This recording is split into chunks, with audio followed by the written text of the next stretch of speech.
Welcome to this new episode of Casted to the King. I'm your host, Joshua Mickle, and with here, I have a special guest here, Ja Morant. No, I'm sorry. My friend Micaah Woodley from the Life Church. How you doing, my man? Gritty? Micaah, yes. How you doing? How you doing, guys? How you doing?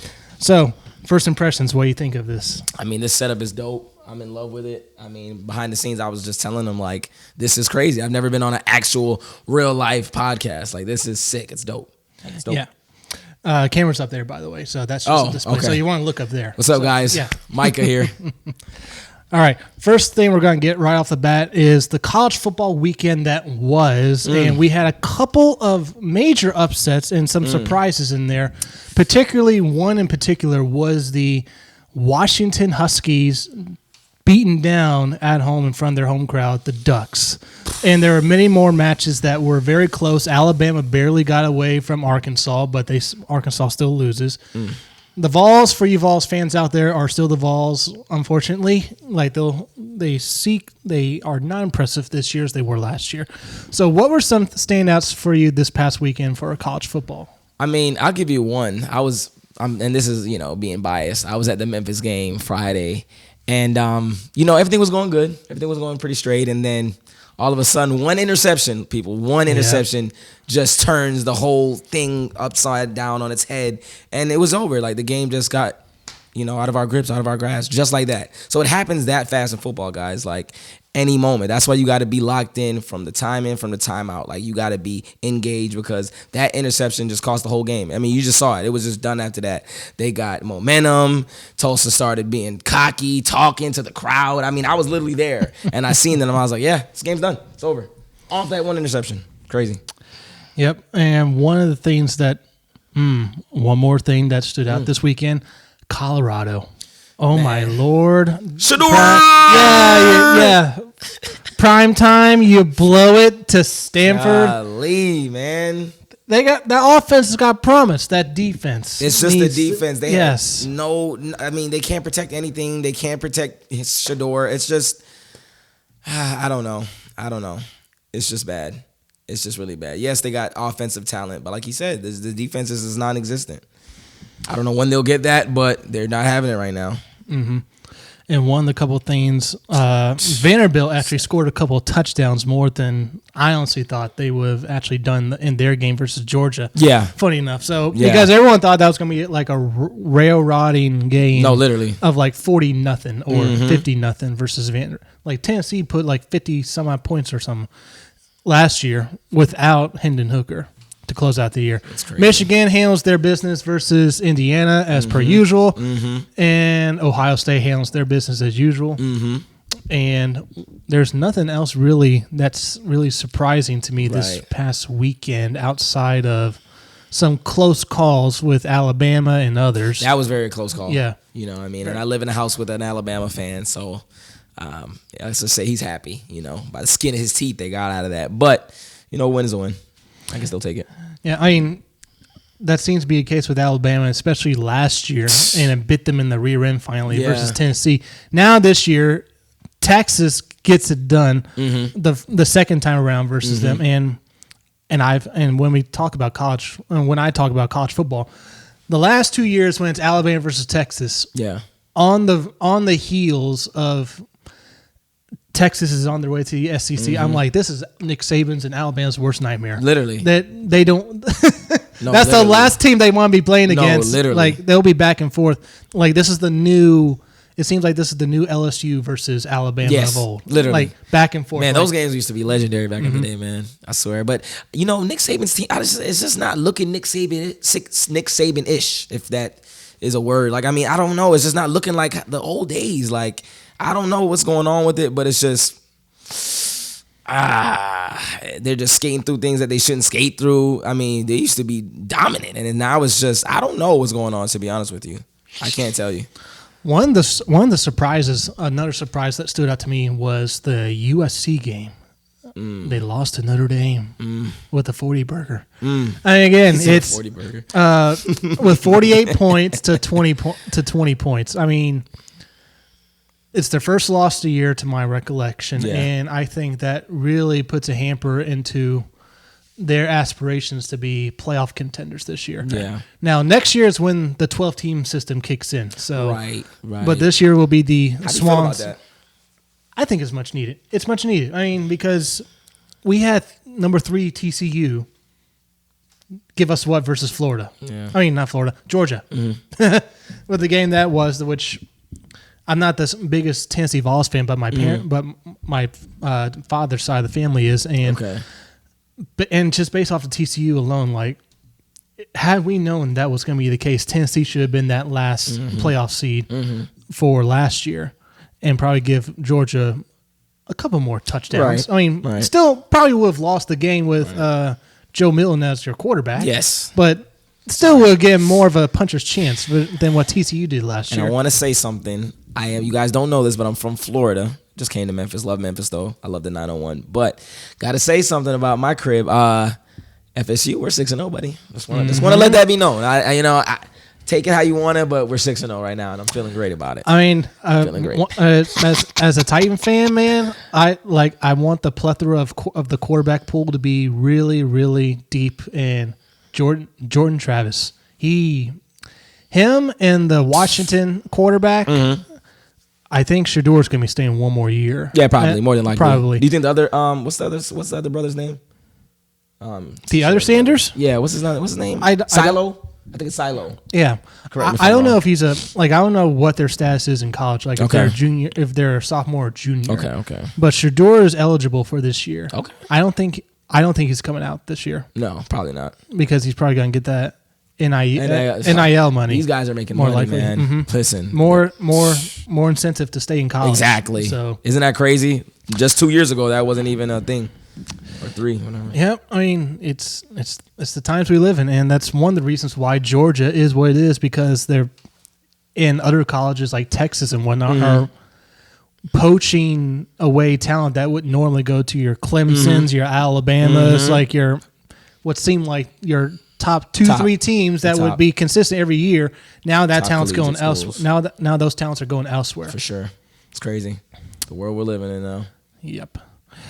And the next topic we have, wrapping that up, and we're gonna stick a little bit with college football here, and that is one with Mel Tucker, and then with Trevor Bauer, the former pitcher that was with the LA Dodgers, and that one of the things that was about a few weeks ago when I was writing this up with you. So apparently, these two guys were false. I gotta get informed a little bit more. No, you're totally fine. So these two guys, like whatever situation they got themselves in, each different situations, but avoidable on their part. Okay. But the end result is ultimately you have these women that were after their money, and falsely accuse them of such accusations and sexual assault charges and whatnot. Trevor Bauer's. The girl that was after her, her texts get revealed by him that was sealed by the lawyer that wasn't revealed in their case that they just settled for $0, by the way. And Mel Tucker's accuser, you can look her up. She's been featured on ESPN multiple times. That's how big she is apparently. In this, what's her name? I don't. Because if you tell me a name, then I'll probably know. Right. If not, then I don't. Right. But I can look. You're saying she's big. I might know her. All right. Let me just look this up right now. Mel Tucker, accuser. Hey, that's the thing with this podcast. We do it on the fly. And I love that. Brenda Tracy is her name. Brenda Tracy. She was featured on multiple ESPN segments in terms of like how of her talking to football teams. Of like how to be better gentlemen in the society, of what not to do, which is essentially what Mel Tucker brought her in for.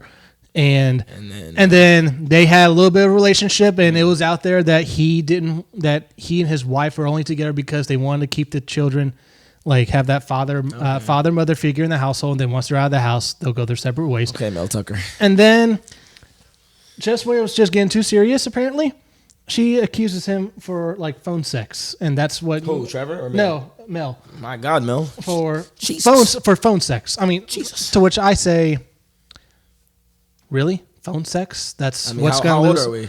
I mean, I mean, you know, middle school wasn't too long ago, but I mean, geez.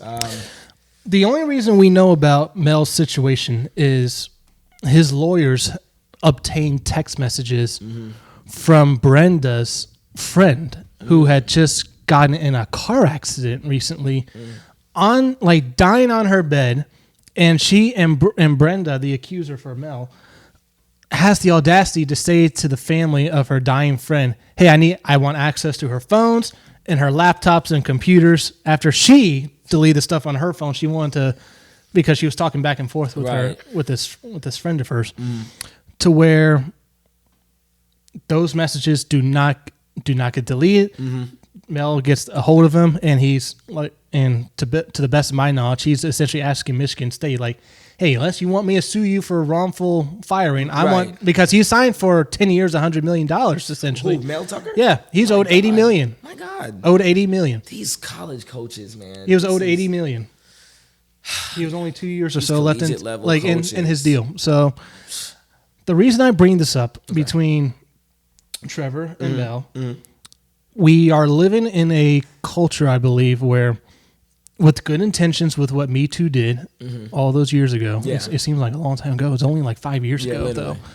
So I bring this up because I believe we are living in a society where women with ill will intentions see what's going on. Talk about it. They see what's going on, and then they want to take advantage of said situation where it's believe the accuser first and ask questions later. Talk about guilty until proven innocent society. Yeah. So, I mean, what are your thoughts on this? Like, what do you have anything like? I mean, just women's ill will nowadays. Not all women. Don't get it. Not all women. Not all women. I don't want to be attacked. But the whole point is that there are bad apples out there that will take advantage and ruin men's lives. Yes, they will, and they do it like willingly. Openly, and they're not afraid. They're unapologetic about it, and obviously, you know what they're after. They're after the green. They're after the cash. They're after the money, and it's just horrible, because most times, they're gonna believe the woman. They're gonna believe the accuser. You know what I mean? Like you said, we used to live in a society where it was innocent until proven guilty, but now one accusation and it's guilty until proven innocent, and it's like, I thought we lived in home of the brave, land of the free. Yep. Not anymore, and it's like all these. And it doesn't matter what sport, it doesn't matter what background. As long as you were making more than six figures, they're coming for you. And they're trying to, tarnish your record and all this other stuff. And it's not right, because these people have families they got to feed. It's not just them that they're, because people forget that. They're feeding multiple mouths. You know what I mean? And it's just like family after that, grandparents, all that generations. Yeah, exactly. So it's like you're not just hurting that person; you're hurting generations of people in their family. You know what I mean? And descendants, and that's just horrible, man. Yeah. For these two particular gentlemen, though, Trevor decided to sleep with this woman, and Mel decided to. Is he married, Trevor? I don't know much about Trevor. I don't think so off the top of my head. Okay. I don't think so. Okay. Mel married. Okay. What are you doing like going back and forth with this woman? That's what I'm saying. I mean, like you can't put yourself in situations though, man. Yeah. I feel bad, but don't get me wrong. I can't feel too bad for someone that is not using wisdom at the same time. Exactly. Like what you know what I mean? The Bible says use like wisdom. Optics about you that. You got to discern certain things, man. I'm a married man. I don't think I should be talking to this woman past a certain time on the phone, especially, you know what I mean? Come on. You got to use wisdom, man, at the end of the day. It's common sense. It's not hard, guys. It's not rocket science. Yeah, and one of the things, I forget the athlete's name that was asked about this. He was asked about this on MSNBC and Fox News, where he was asked, like, hey, like when talking about Trevor Bauer's situation, and he said, like, hey, I remove all electronics. I don't put myself in those positions. Yeah. I do my job, which was a sport. Yeah. I come home. I'm with my wife and kids. That's it. Like, I don't put myself out there where someone can take a photo of me and I'm writing that to a woman or two, for whatever reason it is, and then that leaves me open to such. Ladies and gentlemen, follow that. Yeah. Follow that. So, it's.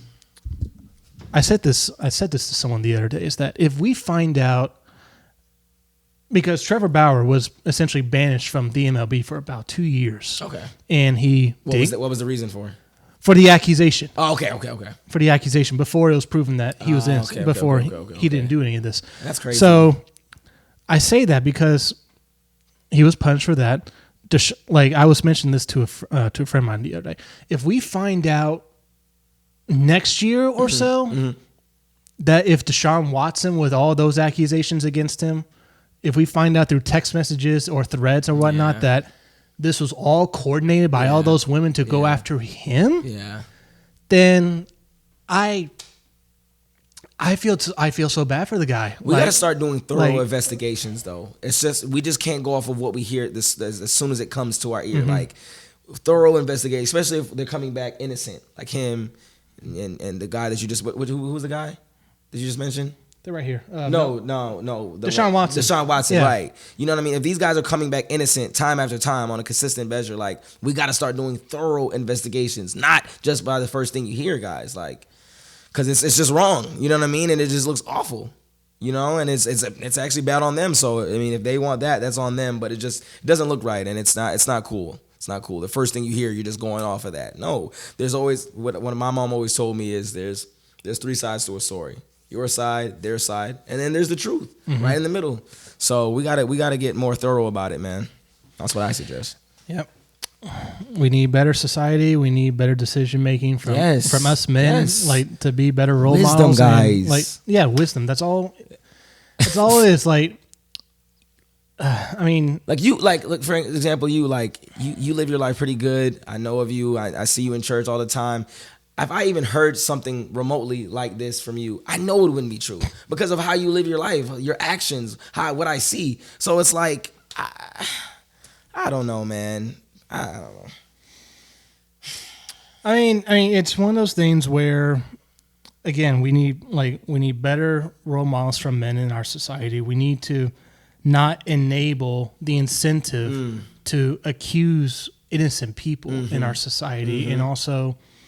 For better or for worse, for what the good intention is, and I don't talk politics on my show, but it really blew up back in 2018 when Brett Kavanaugh was going through that whole thing on the Supreme Court nomination. Like, that went, like, you're bringing up an accusation that was, like, back in the 1980s. Yeah. You sit on this for months and years and decades, and then you see someone that you may know, like, that it's a crazy world we live in where and by the way, the woman that accused Trevor, she wanted to get a restraining order, and for those that know law and law practice and whatnot, it's fairly easy to get a restraining order. She couldn't get a restraining order. That's how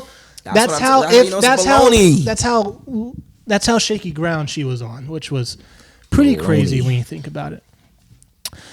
All right, so with that out of the way, we are going to get into... Stay safe, fellas. Yes, stay safe. Stay safe out there. Make better life choices. Yes, use wisdom. Yes. So next topic on our show, and it's going to be rapid fire. We're going to be doing buy or sell. We are bringing this back because of the amount of topics we are covering here today. And I'm going to dish out something towards Micaah, and then I'm going to respond with my own, and we're going to say where we buy it or sell it. So... first nugget off the top here. It seems like Bill Belichick is on his last legs as an NFL head coach. And, man, that last week's loss versus the Saints and the one before that versus Dallas. And as we're talking right now, let's see if they're even playing today or right now. I think they are losing to the Raiders as we speak right now. Yeah. So... buy or sell. This is the Emperor's last year as Patriots head coach. I like that title. I'm buying it. I'm gonna buy it. He's just, I hate to say it. You know, we always used to go back and forth because I'm not gonna lie. Back in the day, I was a New England Patriots fan. Not anymore. But Tom Brady fan or Patriot fan? Yeah, thank you. Yeah, you're right. Let me correct myself. I was a Tom Brady fan, and it was always a battle. You know, whose team is it? Is it Belichick's or is it Tom Brady's? I'll leave that up to you guys to decide. It's clearly the proof's in the pudding. So, yeah, I'm buying that. I think that he's run its course. And, you know, even if, regardless, I don't mean to talk trash about the man. He's a legend, you know what I mean, regardless, thick and thin. And he has nothing more left to prove, if you ask me. So it's like, man, just go out and bow out gracefully. That's what I would suggest. Don't go out like this. Bow out graceful. Yeah. You're a legend. You gave everything to New England in that organization. They can't really say anything to you. Just go bow out gracefully. Yeah. So I'm buying it. I'm gonna sell this. He's gonna go out next year. Okay. He's gonna go out next year. Okay. This is gonna be such a slow burn for Patriot fans that I don't know how much of a football savant you are. If you remember what happened during the waning days of Tom Landry when he was the head coach of the Dallas Cowboys. No, he was the only head coach of that franchise through thick and thin, won 2 Super Bowls, and then the waning days of his coaching, his schematics got outdated, teams were catching up with him.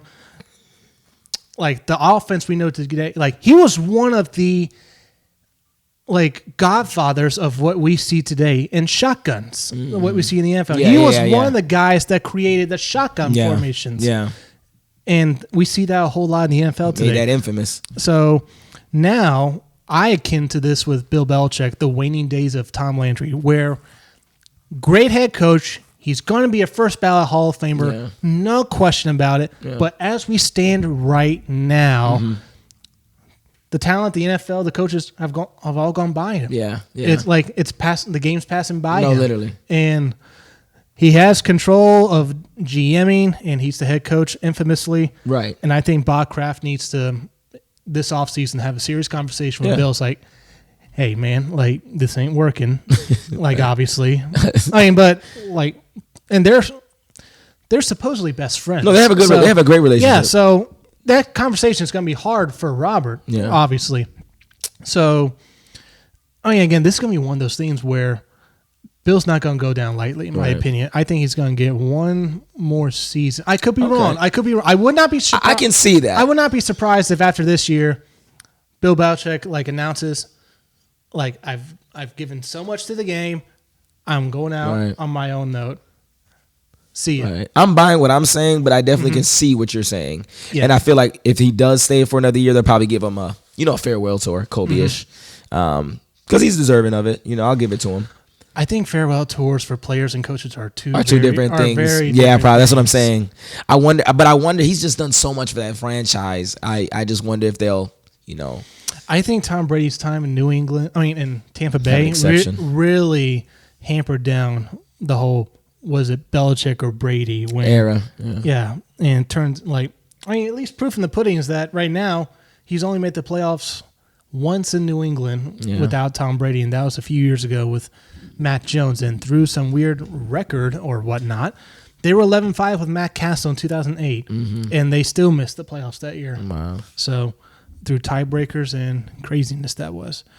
All right, next topic off the top right here is Mike Todd was recently on a podcast called with Tim Ross with The Basement, and he was asked, and he was talking about his recent 2023 Easter service, and he was essentially saying and doubling down on it, saying that we have done the ransom play before for Christmas season. This was just our first time doing it during Easter.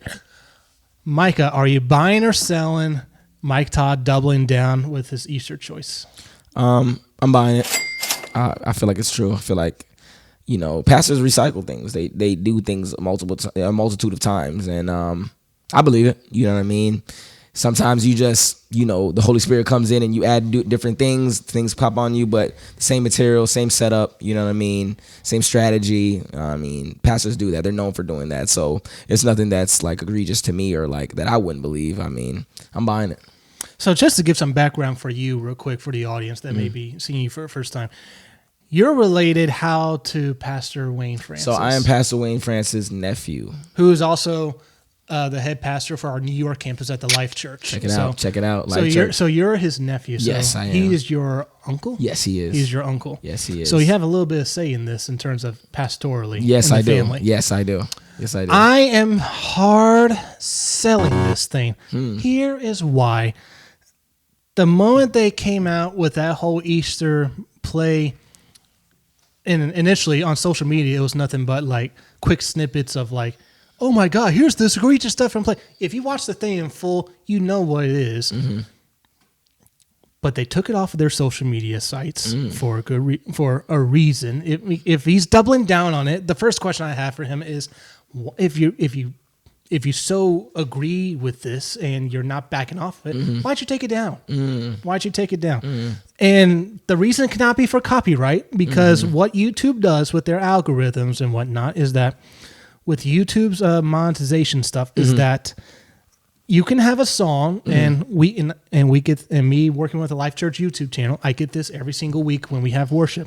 We'll get tagged for a particular worship songs that we sing, right? Because it sounds eerie to the original artist. Right. We are not flagged. We are not banned. We are not limited in our stream. Okay. That essentially just says, hey, the likeness of the song is going towards the artist of said song. Gotcha. With whatever views and likes that gets from it. Right. So with all the Beyonce-isms that was in this play, it was going to go towards Beyonce. Yes. So of course. And also, the play itself, I have not had a chance to talk about on the show. With this recently popping up, I am going to be talking about it, is because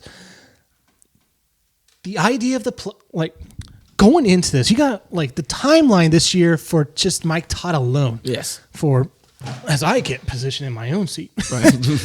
Because the timeline for Mike Todd this year. Yeah. You hire Carl Lentz, a controversial pastoral figure from Hillsong. Yeah. You have a sermon that says it's okay to think that you're cheating on your wife. And then he comes out for Easter, which the two services every year for people that don't come to church, they come to church, is Easter and Christmas. Yeah. Always. You put on that wanderers. You put on that sort of thing. Yeah. And then before he even starts, he opens up his whole service saying, hey, I never preach a Easter service, so I'm not going to start it, which is a lie. He's preached an Easter sermon before. For sure. Two, he was asked by his staff, apparently, he's saying this word for word. It's like, Pastor Mike, how far do we want to go with this play that you want to do? Yeah. And he said, we're going to come close to we are going to come up to the door of sin, essentially. I'm like, okay. Right. The play itself, nothing. I have no issue with the play whatsoever. If Transformation Church in Tulsa, Oklahoma wanted to do this play, say in marketing, hey, we're going to have this ransom play from on this week, and let's say, for example, March 19th, I don't know if it's a Monday. Let's say it's a Monday, March 19th through the 20th, 21st, and 22nd. Those days we're going to have a ransom. We're going to have a ransom play, and we're going to just give back a little bit with the community, and we're going to have something for the community and something more entertaining wise in that sort of setting. Yeah. You don't do that with an Easter service. Imagine if John Siebling came to, if you were in a meeting, I'm not in these meetings. So I'm just say for the sake of argument, we are in this meeting with our lead pastor of the Life Church, Pastor John Siebling. Shout out Pastor John Siebling. He says to us, hey, we should have pyrotechnics. We should have some theatrics with this, outlandish stuff for Easter. I'm going to be looking at him side-eyed are you okay? Take what we do for the youth conferences. They're fantastic. Access what we do for the and I haven't even been to an Access conference yet. That's what's crazy, but I see it. They are great. It's insane. This year I'll be going. They are great. For what they do there, you cannot do for an Easter play. Right. There's a time and a place. And a place for these things. They say this all the time and throughout your whole life. There's a time and a place. You know what I mean? Because sometimes it's too distracting. You know what I mean? We don't want to take away from the message. And you open yourself up to criticism. Highly. I mean, you could, too much criticism. You know what I mean? And some pastors aren't ready for that. They'll fold quick. The play itself, it's a fictional play, but they draw on the biblical figures of heaven, hell, God being this king of this Helvania kingdom in the story, Helvania being for hell, obviously. You have this princess as in the story, essentially Eve. And so they retell like the forbidden fruit, which which Mike Todd and the church puts on as this crystal of like this stone of wisdom. Yeah. That no one should touch but the high king, being God himself and whatnot. So theologically, this is so wrong on all sorts of fronts. It's off-putting. There's no mention of Adam. There's no Adam whatsoever. What's his name? Is Eve God's daughter or something? Who And then knows? later on in the play, there's this son that's supposed to be Jesus, like marrying her. So are we marrying brothers and sisters now? I have no idea. And then Theologically wrong and off. and then,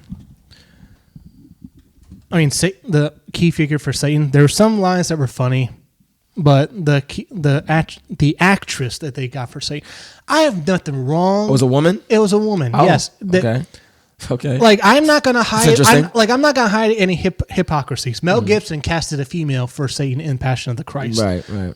So you can still do ways. Great movie, by the way. I'm Yeah, not gonna you can lie. still Great do movie. ways of doing that. Right. And so Look at this. yeah, there's a fly in here. That's what happens when we're in the garage setup. So, mind that, yo. but theologically, the play as it gets into it,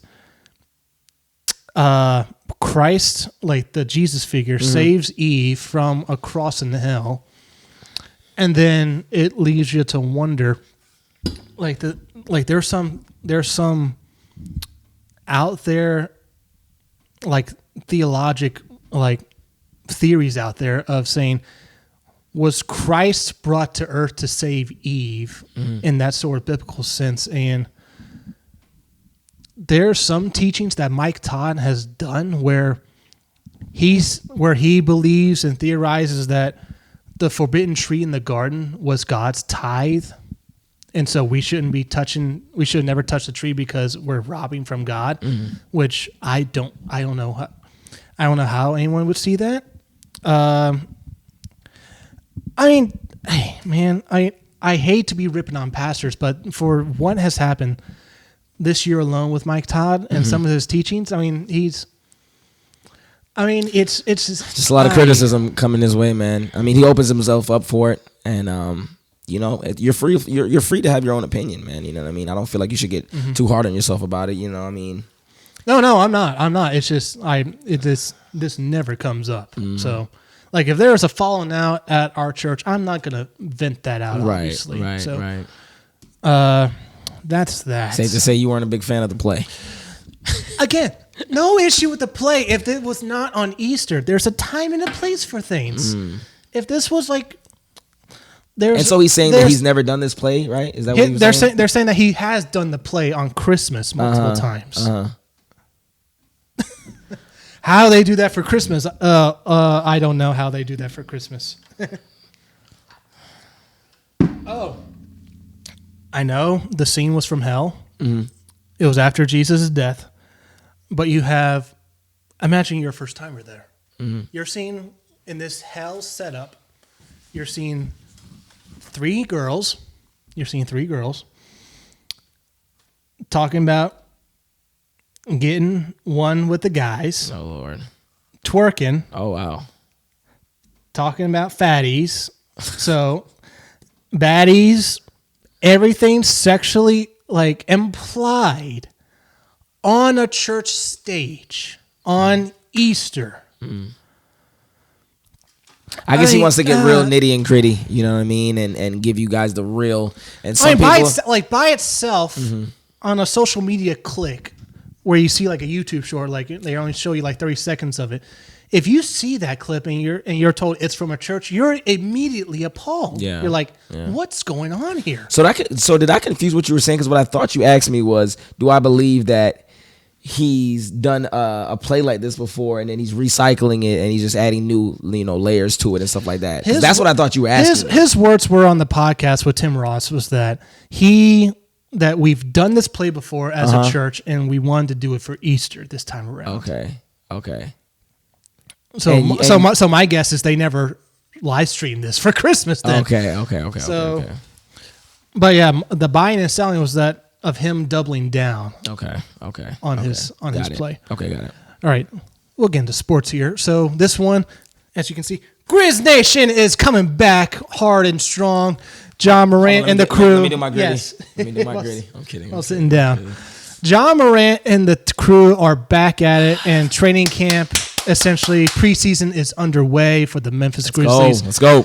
And recently, new signees in trade acquisitions with Marcus Smart and Derrick Rose, which I think are going to be welcome additions over Dylan Brooks. So the buy and sell of this segment is the mentality that Rose and Spark bring into the situation. When they were asked about John Morant with his particular off-the-field antics, he said, we are not here to babysit John Morant. We're here to win. That's right. We're here to push these guys. That's right. Buy or sell those comments and statements from Smart and Rose. I'm just stocking my pantry, stocking my house up because I'm buying a lot of these things, and I believe it. I mean, you heard Derrick Rose, the interview said, and he articulated himself really good because, believe it or not, I don't know how much of a basketball historian you are, but back then, D. Rose was very, very shy. He didn't really use much of his words. He was very to himself, an introverted human being. And he's actually come out of his shell in recent years. I mean, that's called growth. You know what I mean? And like I said, he articulated himself very well, and he kind of let him know straight up, we're not here to babysit y'all. I did not get traded here to do that. I'm not his father. I'm not his daddy. I came here to win, and I will show that example, and then everyone will follow suit because that's true. He has his dad for that. He has people in his life for that can counsel him and stuff like that. There's pastors out there. There's his mom or whatever that. He came there to back up someone, not steal the shine, and just do whatever the Memphis Grizzlies need to do for him to win. So I love Derrick Rose's mentality when it came to that. And then Marcus Smart, what a pickup for the 901. That dude. was out of nowhere. Come on, man. Yes. You guys can't be mad about that, man. That's a veteran defender. Back-to-back defensive player of the year. Right. On the same roster. Yeah, so on the same. So it's like, man, like you guys are looking in good shape. I mean, as long as Steven Adams stays healthy, you know. That's the key. Yep. Knock on wood. But that was a great steal, man. I love Marcus Smart for you guys' team. I think that adds a bit of depth right there, and just, you know what I mean, a good outlook and, you know, playoff experience. He's seasoned, finals experience, because I don't think anyone on that Grizzly team besides Steven Adams, but that was like early. That was early. He was a baby. He was a puppy. So it's like he even had muscles in the beard. That's what I'm saying. Yeah, exactly. He used to get fancy haircuts, and he said, "Man, it was too expensive." So it's like he's bringing that veteran presence, that final experience. He's seasoned. He knows what he's doing. He knows how to lead a team. He's very vocal. So I think the 901, you know, is looking very promising. I'm buying these comments all the way. Come on, let's go. Let's buy. We got money, man. John Morant, and I've said in multiple, in an isolated video when my dad was actually on this podcast, where he's a Master Chief in the military, and he was talking about like you are paid millions, like hundreds of millions of dollars, John Morant, and you get yourself in these situations. Like you gotta, yes, your teammates will say, "Hey, you do you. You'll get better. We'll be here ready to go for you." And it looked like he was coming back. Like some say it was too early. I say, you know what? Let's see what you can do. Right. But he's not going to start initially, which I got slacked for, and I was proven right because he ain't starting right away. No, after what he's done after Denver. No, absolutely not. Jesus, man. God, I mean, I don't know what was going through his head. I just don't understand. You know, he was the reason why the Memphis Grizzlies now don't stay overnight. Yeah. They quickly get. Like last season after Denver on their road games, they say, "Hey, we're hitting the cars, we're hitting the plane, we're going back." They need to. They have to. Unfortunately, until he can prove himself again, because it's like, I get it. He's young. You know, how old is he? What, 23? 23. Yeah. I mean, I'm not gonna say he's a kid, but I mean, he's still growing. His mentality is not all the way shaped. His brain, but I can say that his father was kind of distraught. He was at a gym talking to high school kids, and you could see him getting really emotional about his son. And he was just saying, you know, that my son's made some poor decisions. He held him accountable, but we're gonna get him on track, and I'm gonna stay in his life. So I'm hoping his dad can be his dad, because sometimes it's like he's kind of too much of a friend to him. Exactly. And I understand that you got to have a little bit of an aspect to be, you know, but at the same time, you got to remember you're his father. You know what I mean? Mentor him, show him the right way. You got him this far, so obviously you did something right. But man, you gotta keep him there. The job was getting them there, but also another job is to keep him there as well. You know, it wasn't just to get him there and just be like, hey, no, it's done. No, you got to keep him there. You mean your destiny is kind of in your son's hands. So it's like, if he messes up, you guys are done. So these so-called friends that Ja's around, we got to take another look at them, man. You know what I mean? One of which is behind bars, I believe. Look at that, man. We're not doing that. We got to use wisdom. We got to discern, twice you're getting put on film by your so-called friends. I don't think that's being a friend, if you ask me. I don't know, man. And this is the star. This is your franchise player right here. I mean, I've seen Memphis back in the day. I mean, it was good days. Marc Gasol, Zebo. Green grind, you know what I mean? I mean, Tony Allen, Mike Conley. I mean, the grindhouse. Don't get me wrong. You guys had good days. But, I mean, this is a promising young man. This is the superstar. So it's like you guys' future is literally in this guy's hands. You got to mentor him. You got to make sure he is steering clear of distractions. It's literally just distractions, man. Yeah. One of the things when the Grizzlies lucked out to get the number 2 overall pick, I was like, immediately, I'm like if we got the number 1 pick or the number 2 pick, I'm like, Ja, it has to be Ja. Yeah. Because we just got Jaren Jackson Jr. the year before. Right. That was a good steal as well. So you were going to draft Zion next to Jaren. How's that going to go? Unless you're going to put Jaren at the 5 now. Right. But it was it was the right pick to have to be had for the Grizzlies. But now he's got to put it together up in his head. That's it. He's got the talent. He's got everything. Once he, like you said, I agree with you. This mind games, yeah. He has to get right your up mental, there. Man. And I hope, come on, man. I hope this was his last. Please, Ja. I'm not even a Grizzlies fan like that. I don't hate on the Grizzlies. But one more strike, he's done. He's done. He's done. This is baseball metaphorically. He plays basketball, but metaphorically, he's on his second strike. Ja, you can't do another one, buddy. I know you don't know me. I don't know you. But, buddy, I'm rooting for you. Please, man. Because he's entertaining to watch. I don't care that I'm not a super Grizzlies fan. I mean, I don't hate the Grizzlies. But even if, I will watch the Grizzlies game, just because of him. He's box office. I can't deny it. I'm not gonna sit here and lie and put up a front. He is box office. And I know the 901 is happy that you guys have him. He's just gotta stop. He's gotta stay focused. So, my first ever Grizzlies game was a season finale versus the Utah Jazz, which we happened to go to the conference finals that year with the Grit and Grind crew with Lionel Hollins and company. Okay. The stadium got up on its feet when Zebo, who's not known for jumping, dunked it. Yeah. The stadium went nuts. Roared. I'm like, you guys don't get a lot of dunks here that often. Right. And they don't. And they didn't. But this young man, like Marcus, he's tall. He just lays it up. That's Zebo, it. they'll lay it up. Yeah. Like, we never had dunkers. Like, Ja and company, Bane. I'll tell you one thing. I don't know. Bane too, man. He goes to our church, by the way. Shout out Desmond Baines. Good man of the Lord, man of valor. Taylor Jenkins also goes to our church as well. Good man of valor. And really nice, hospitable. Took a picture with him. He didn't mind me taking a picture with him. It was actually really humbling. I asked to take a picture with him. I was going to be humble about it and just take a selfie. He got up out of his chair and said, "No, come on, let's take it right here." I was like, wow. So shout out Taylor Jenkins. You're the best. You got a high fly. I mean, man, there's never been so much excitement in 901. And you could attest to that to more than me. You are a Memphian. So it's like, am I right? Right? There's never been more excitement. There's him, Desmond Bain, Jared Jackson. It is what it is. And I'll get to it when we close it out with the Titans. Last year and the year before, the Titans are the one pro team. But if at all, I've had this opinion, and I think it remains true. If Ja and the Grizzlies get a championship first before the Titans do, they are the team, and Memphis is the city for your sports team in the state of Tennessee. Okay. Forget the Vols, forget the Titans, forget the Predators. Right. I mean, again, it's hockey, but they almost won against the Penguins a few years ago. Right. But yeah, forget those two teams. It's about Memphis and the 901. Yes. Like, holla at your boy. This is where it's at. This is where it's at. And I love that, man. When they're young. Yeah. They're young. Yeah. It's one thing if you win with a bunch of old guys who are like, oh, there's nice hoorah. Right. After that, you guys down got to 2. years of we this. got at least 10 years of minimum, contention. a decade minimum. Yes, at least. My God. That's actually that's crazy to fathom. What'd you think of Dylan Brooks signing with Houston? Which we traded to, by the way. To be honest with you,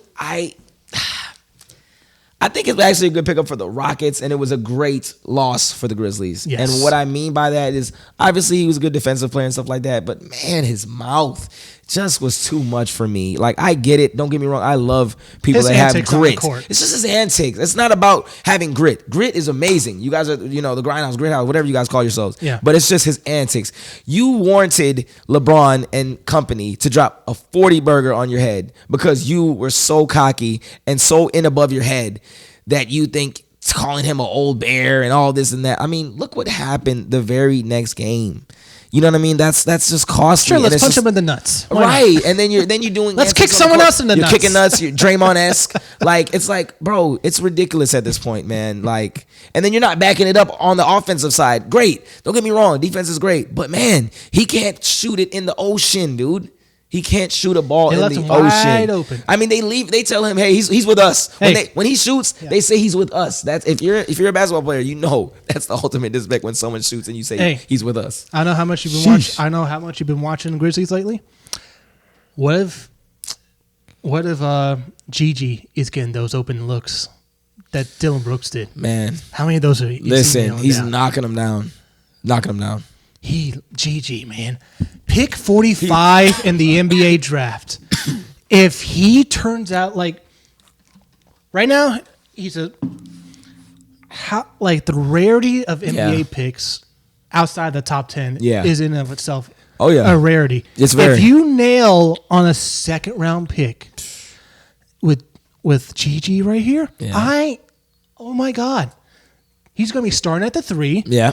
Dylan's going to go back to the 2. Talk about it. And, oh my God, like if... Possibilities are endless. Yes, exactly. And you know what? If that turns out to be a case, if that turns out to be a case, build a statue right now of Zach Kleiman, our general manager right now outside the Forum. Build a statue. Right now? Like if that happens, if Gigi is nailed, because we pick Ja, we pick Brandon Clark, and then after that we pick... we pick Desmond Bane, pick number 30, which, again, late first round pick, you're hardly going to nail those. Right. He nails them. Right. No, he does. He finds guys like... G.J. Jackson. Who's number 6? Big guy from Louisiana Tech. Kenneth? Yes. Kenneth Fulton. Undrafted guy. Mm-hmm. He looks like he could be a good backup, and he might take. No, literally, no, seriously. And like I said, if Steven Adams stays healthy, man, that is my one fear. That's my one fear of the Memphis Grizzlies. There's no backup plan. Jesus, it's him or man. bust. It's him or bust, bro. I'm not gonna lie. It's just the truth. It's him or bust. Unless you are going to be playing Jaren at the 5, and then you get creative with the 4 spot. I got a good buy or sell for you. I know this is just random. Yeah. If it's on topic, though, buy or sell, Desmond Bane becomes an all-star this year. I'm selling it, man. I want it to happen. Don't you want it to happen, it's the Mike Conley effect, man. He was good for so many years. He got paid like an all-star. Yeah, I don't get that. He had the highest contract at one point. You had Chris Paul. You have Stephen Curry. People forget how hard the NBA is. Like the talent in the West. Yes, in the West. Like it's egregious. If he was in the East, he would have easily got it. Okay, I get what you're saying. I want it so bad for him, though. I don't know why. Like, there's certain players that I just want them to have an all-star level, and they're very capable. But like you said, the talent level is just, it's broad, bro. Like, the NBA is... And it's a popularity contest. It's a popularity contest. I agree. Not as much as the NFL popularity contest. But it can rival sometimes. Mm-hmm. I agree. Because that's 100% popularity for the NFL. I agree. The NBA, it's just starting 5. And then the coaches and you guys still have Luke Kennard. I forgot. Yep. Oh, you guys got Josh Christopher, which I mean, I don't have anything to say about him. Bad. I'm not expecting much from him. Right. If he gets me something that's right. That's more than enough. It's icing on the cake. Yeah. All right. Talking about the Grizzlies in the NBA for a bit, and I'm going to that was a great segment. I'm going to tie it in with you of how this relates to Grizzlies. Okay. The NBA has recently teased by Adrian Wojnarowski on ESPN that the NBA is looking to expansion in Las Vegas. So the buy and sell here is Las Vegas gets an NBA franchise before Seattle does. Say that one more time. Vegas gets an NBA franchise first before Seattle. Am I buying or selling it? I want to sell it. Mm-hmm. I'm gonna sell it. I've been buying a lot. I'm gonna sell it. I think Seattle is a better sports team. What? Vegas is getting inform me because I don't know that. I'm not familiar with Vegas teams like that. Please inform me. You got the Golden Knights that were just an expansion team for hockey about a few years ago. Okay. They just won the championship. Okay. So they're new on the block. Okay. The Oakland A's are moving from Oakland to Las Vegas for baseball because of a stadium issue. The Raiders are now in Vegas because of stadium issue over in Oakland. Okay. So if they get an NBA team, they pretty much have like an end on every sports, it seems like. And don't get me wrong, Vegas is a premier city. Obviously, that's like the mecca of boxing and stuff like that. It's the mecca. But it's like, I just believe Seattle has better sports franchise, and I feel like they would. Seattle was done dirty. They were done dirty by Oklahoma State. They were very dirty. That still hurts. Like Baltimore Colts style. Yeah, that dirty. Was. Yeah. Yeah. We're not moving this team. No, middle of the night. Where'd they go? They're gone. So I'm just gonna sell it just because I've been buying a lot. But I could see either way though, because Vegas is a premier city. I'm buying this. But it was actually teased by Pat McAfee. I want to say last year or so, where it got wind that in the new CBA, they're going to include 2 expansion teams, Vegas and Seattle. I think Vegas is going to come first, and then Seattle eventually. Mm-hmm. And then what that does is you have a realignment that now forms. And in that realignment, I believe Memphis is going to be pushed from the west to the east. Yeah. Oh, because where's the Memphis fall? It's kind of like they're in the Southwest Division, right? With like pretty much all the teams down south, which is New Orleans, Dallas, right, Houston, San Antonio.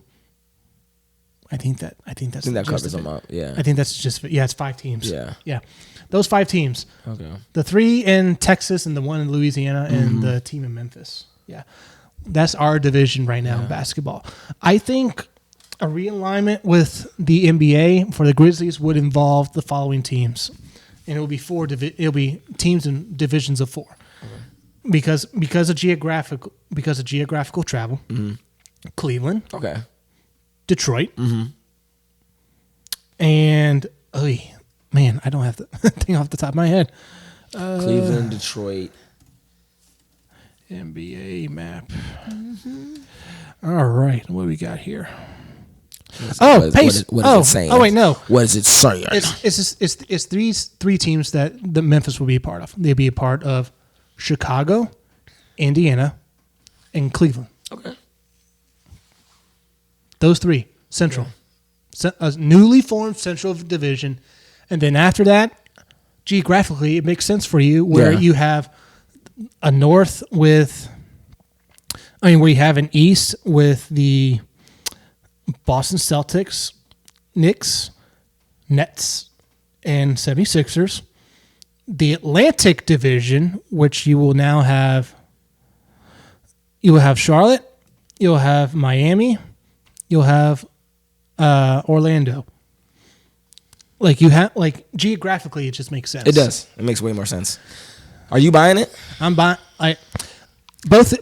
Las Vegas is just premier. Both cities are going to get a franchise. I don't know what it is, but Vegas is getting all the good stuff. They are. They're getting the good stuff. They're poaching over, they're handing fists over cuffs money for teams and leagues to be like, come to us. It's a premier city. I mean, we can't deny that. It is. It really is. So I'm buying that Vegas will get the city first before Seattle. Seattle. But you think both of them are going to get it? Both are coming. Yes, both are coming. All right. It's not Seattle is going to be I'm fine with that. left in the dirty. I'm fine with that. Yeah. All right, next one off the top. Marvel Studios' Loki is off to a interesting start with their first 2 episodes into the year of season 2. Mm-hmm. Have you seen it so far? No, I have not, but I'm a little familiar with it. Obviously, I'm a big Marvel fan, and I know that he's basically time traveling and stuff like that, and trying to stop this guy. What's his name? Kang, right? Kang. Yeah. Yeah. Just from doing what he's gonna do, and seems interesting. You know, he has to go back in his ways. You know, and Loki doesn't want to do that, but you know, he's gonna have to go back to being what is he? The mischief of the God of mischief. God of mischief. Yeah. Yes, the God of mischief. So that's what I know so far. Am I kind of on track? Yeah, you're pretty much on track. Okay.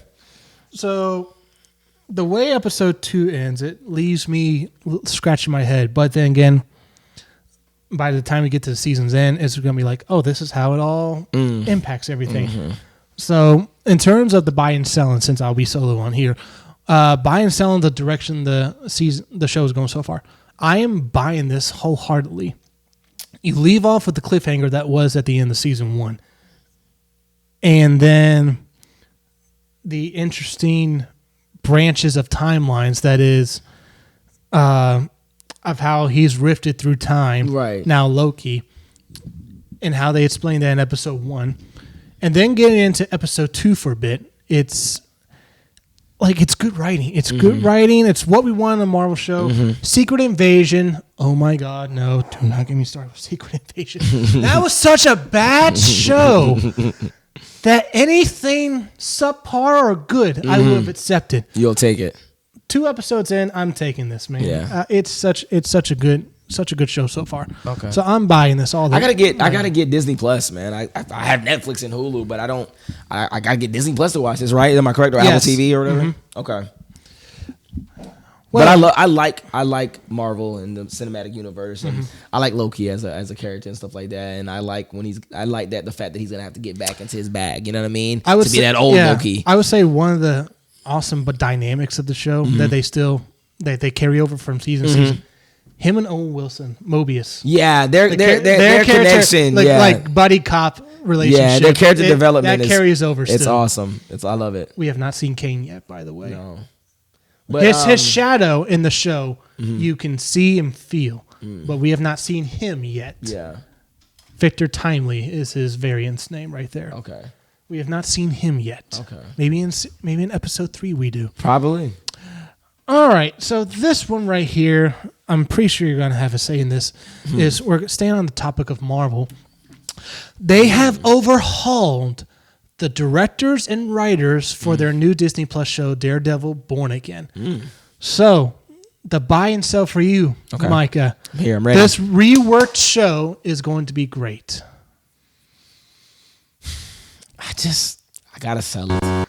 The only reason I'm selling it, don't get me wrong, I know Marvel knows what they're doing. I've just never been that big of a fan of Daredevil, man. I feel like they've never done it justice. Back in the day, even with Ben Affleck, some people like it. Some people say it's a cult classic. Some people don't. You know, it's 50-50. It's literally has. The seesaw scene. No, that's what I'm saying. It's just I don't know, man. I'd rather see a Deadpool series if you're gonna ask me. I feel like have you seen the Netflix show Daredevil? No. This is essentially it. Okay. 3 great seasons of that. Was that great? Yes. Okay. If you say that, then I could. And it was one of the leading charges online that folks for. Have you seen Spider-Man: No Way Home? Yes, of course. With how Far From Home ended, and folks were theorizing, okay, who's the lawyer that he's going to get? Yeah. Everyone's like, you got to get Matt Murdock. You got to get Matt Murdock. The connection's right there. Right. The moment he presses his cane down, I don't know what the reaction was in your theater when that cane of his. I seen it at home. I wasn't in the theater. And then the theater went nuts. It went nuts? They went nuts. Jeez. They're like, yes! Electric. I can only imagine. Daredevil's back! Okay. Because you have this whole politics of sorts between Netflix and Disney Plus and purists out there of like, is the Netflix shows Marvel proper? Are they an offshoot? Are they in a different universe? Yeah, we don't know. And then there's still no clarity to it, even though some want to say it's different. When if it's different, why does Daredevil in the She-Hulk show have the same design of a suit with different colors? They're always saying that, man. Come on. They're always doing that. They're just stretching. They're like stretching. It's like, it's different colors. Like, no. How? The design, the texture, and the patterns are the same. Literally. But what about you? Man, they've been on the show for at least the past year and a half. They've put in at least, I want to say, $60 million into this show. Right. Punisher is supposed to be in it from Netflix as well. John That's a good Bernthal show. coming back. So Punisher is going to be in this show. He was casted. Kingpin was casted also from the Netflix show, reprising his role again as Kingpin. It was like you had all the signs of it being well. Now the actors for Foggy and Karen were not brought back from Netflix, and there were some set photos that were released that showed the year was like in the year 2020 or 2021. Okay. Why that matters is because that was during the blip year of when Thanos wiped out half a population. So that would have explained why those characters were not there. Right.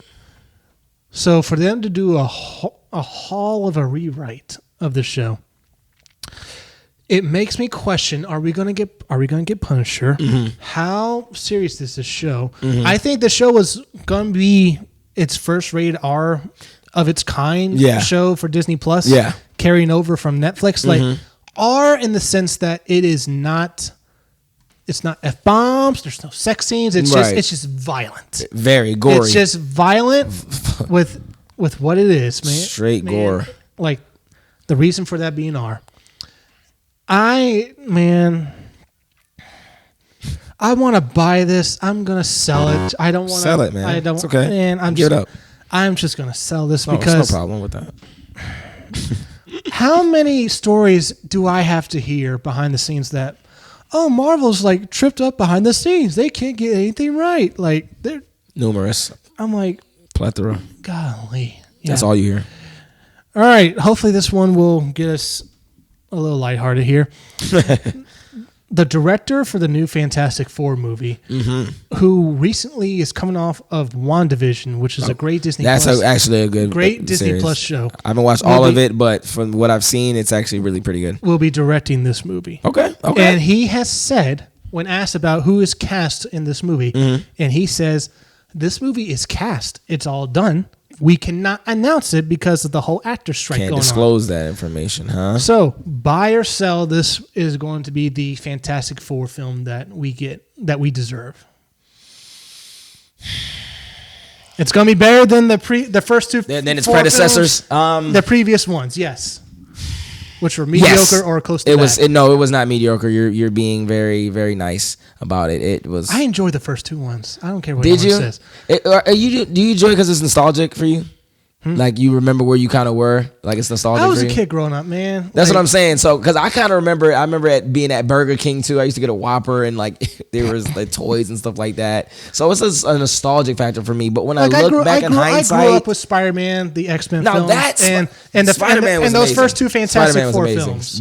Spider-Man was amazing. Like it was that kind of lighthearted superhero. Right. The Andrew, what's his name? Garfield. Garbage. Sell that, but.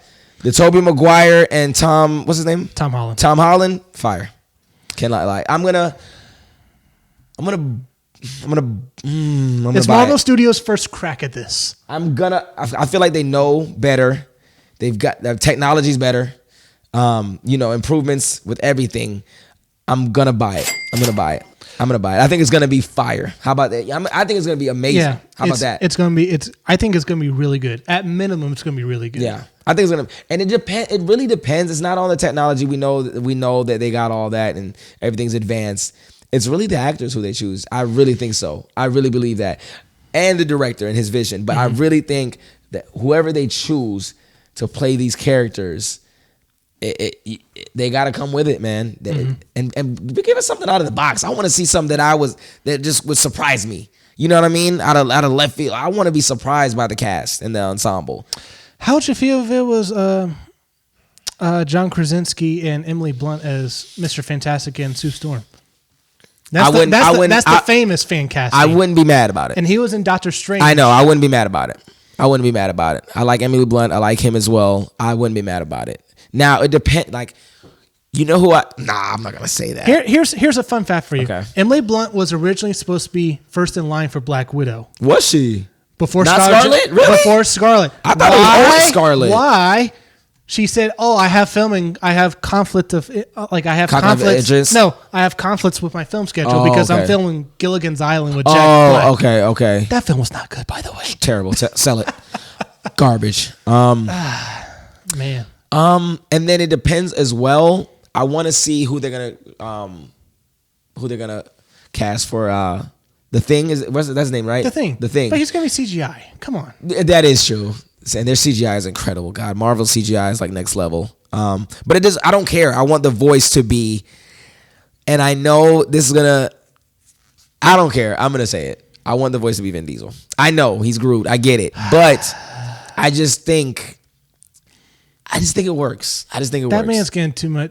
That man's getting too many paychecks. Who else? Especially for his fast films. I understand that, but who else could you see playing The Thing? Like as far as their voice. Honestly, like as much slack as you give the original first two films, the actor. You want him again? No. I'm saying for much slack as those films have gotten, he was not the problem. His thing, his voice. I mean, it's The Thing. Like what? You don't want to like. You want it to sound menacing enough, but nothing to where you're like. That's your voice? That's really? Your voice, literally? I'm buying this. This is Marvel's first crack at it. We saw what they did when they first got their hands on Spider-Man. I like seeing this. So, yeah. That's just intriguing enough. Yeah, that's their official logo for the movie. So I'm buying this. Marvel has shown a track record of when they get their heavy hitters. Yeah. With Spider-Man, they showed it. They did. Of what they can do when they're making the movie. That was in collaboration with Sony, by the way. Yes. But we saw what No Way Home was, of how they culminated that film. Listen, which was fire, awesomeness, fire, right there. Fire, whole trilogy. So, we will see what they're doing with Deadpool 3. That looks like it's gonna be really interesting. I'm ready for it. Really interesting. Ooh. What they're gonna do with Deadpool and Hugh Jackman back as Wolverine. We expect them to do well with Deadpool 3. We expect that movie to be great. Listen, so. I expect this movie to be no less than it's good. Buy or sell. There's never going to be a better there's never going to be a better Wolverine than Hugh Jackman. Buy or sell. At its peak, I agree with you. There's not going to be a better one at its peak. Now, if you give me a Daniel Radcliffe or you may laugh when I say Zac Efron, maybe. I'm not gonna laugh. I'm not gonna laugh at you. You're looking for someone that's not in his high 40s in terms of age range. So you can get younger, and you can get them longer. Get them out. Yeah, exactly. Longer. Okay. And have them there for a longer period of time. And Zac Efron he's in a Disney family, so it will be a warm welcome for the Disney family. I'm not. It's not laughable. Let's just put it like that. I wouldn't say that's laughable. I can see it potentially. I don't know all the way if I'm buying it, but I wouldn't be. I'm not distraught by it. Let's say at least. Yeah. Yeah. And the final topic of our buy and sell. We have an impasse with the Screen Actors Guild and the major studios forming that the AMPTP. So they've been on strike since mid-July. Mm-hmm. There's now an impasse, and they have now walked away from the table after weeks in negotiations. The writers have just wrapped up their deal with the studios. The actors are all that remain, and until they get a deal, no films can be filmed. Okay. Deadpool can't be filmed. Blade can't be made. Oh crap! I forgot they're making Blade. Any film under the sun in Hollywood that's made under these big studios cannot be made until the actors are done with their strike. Buy or sell, we are going to get some sort of deal before Christmas. I'm buying it. I'm selling it. I'm selling it. The studios will not budge. Okay. I mean, I agree with the actors, with the union on this part. The studios will not budge on their usage of wanting to have AI and having their likeness and their voice. This AI thing, man. And they address that with the writers and the directors for their deals. But then if you are the actors union, your boss says to the studios, hey, in this new deal, we want 15 cents for every subscriber you have for every one of our actors. that's a no deal. Like I walk out of the room if I was a head student. I'm like, that's off limits. Like we've been in negotiations for how many weeks now, and now you want to bring this up? Right now, absolutely not. Yeah, absolutely not. So I mean, I'm just hoping. I'm just being optimistic. I'm hoping too, man. But of course, it looks bad, like you said. I get why you're saying sell. I'm just trying to be out there. I'm trying to look at the glass half full, man. Hey, I'm trying. Yeah. It's hard, but I just want these movies, man. I want them out. Me too, man. We were in the middle. I forgot they were making Blade, man. I forgot about that. They were. I'm intrigued. literally hired a new writer for them. Who's gonna play him? Do you know? Mahershala Ali. Are you serious? Yeah. Oh, freak. Yeah. So here's they gotta come to an agreement. Here's the unfortunate thing. Here's the unfortunate thing about Blade. Ooh. They already ousted one director already. Mm-hmm. They've already ousted a writer. Okay. They announced the movie back in 2019. Okay. By the time this movie comes out, it'll be like 2025 or 26. Yeah. And so, man, here's the thing though. They recently hired a writer to do a page one rewrite. Mm-hmm. 2 days later, the writers go on strike and he can't work. So that movie in production was grinded to a halt, unfortunately. But we were getting photos of Deadpool, Wolverine, set videos. What looked like The Void and Loki season 1 is where they're going to be. A lot of the Loki, and if you don't know, Loki season 2 leads directly into Deadpool 3. I did not know that. It leads into Deadpool 3. I did not know that. Wow. Because of the TVA organization that's a presence in this Loki series. Miss Minutes and all those other characters are going to factor into Deadpool 3. Okay. And they're actually going to be using the ending of Deadpool 2 of how this all connects. Okay. So, long buy sell segment, but we are finally wrapped up with that. I enjoyed that. I'm not gonna lie. Very enjoyed that. I enjoyed that. I enjoyed that myself. And our next topic is going to be a review. And recently we just had this come out finish wrapping up with all parts of the show. And that is the one show of Ahsoka finally getting her on her own ensemble show, introducing the Clone Wars, then in Rebels, then reintroduced in The Mandalorian, and here she is again in her own series. Essentially a glorified Rebels season sequel. They picked a great actress for it, by the way. Yeah, Rosario Dawson. Rosario Dawson's amazing. Really good. She's great. So, quick thoughts on the movie. I will say, on the show is that, one, it should have been a movie. Based on literally. Because the first half of the show is dead air. The only thing that is not the dead air. Like the only thing that is worthy of those first half of the season, and he is great in the show. Okay, is this character of Barrick, where he is a dark Jedi. Okay. He is not Sith. He is not Jedi. Like he just goes his own way, right. And he's mauling down dudes. But you see his point of view when he has these one-on-one interactions, especially with Ahsoka, right? Who left the Jedi Order in the Star Wars lore, and from there, he starts playing mind games with her in the show. Like, you were Anakin Skywalker's apprentice, and you are partially, if not totally responsible for where we are today and where the Jedi Order is left in shambles because of you.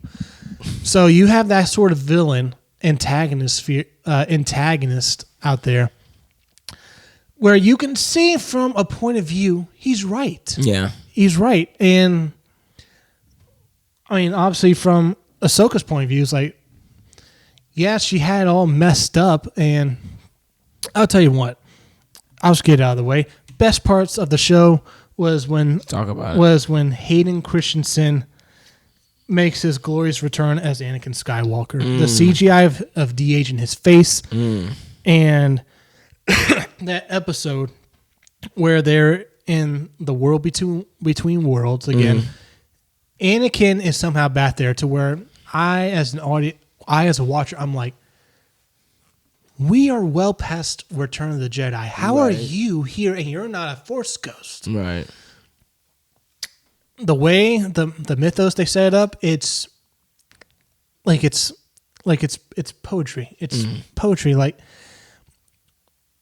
Hayden Christensen was not the issue why the prequels were lackluster. It was the directing and the writing. Someone famously said, if you write a 3-point synopsis of all 3 prequel movies, you would think it's fantastic.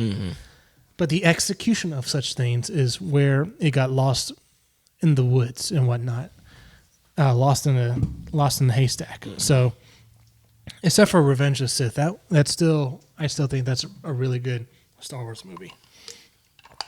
All right, but what Dave Filoni, who created the Ahsoka character here, what Dave Filoni did in this show, it's not perfect, obviously. Okay. He comes from the animation world. So... What kind of animation world does he do? Like Star Wars animation. Okay. So when it used to be on Cartoon Network, the Clone Wars. Oh, and all that was stuff. good. Now that Yeah. was good. Yeah.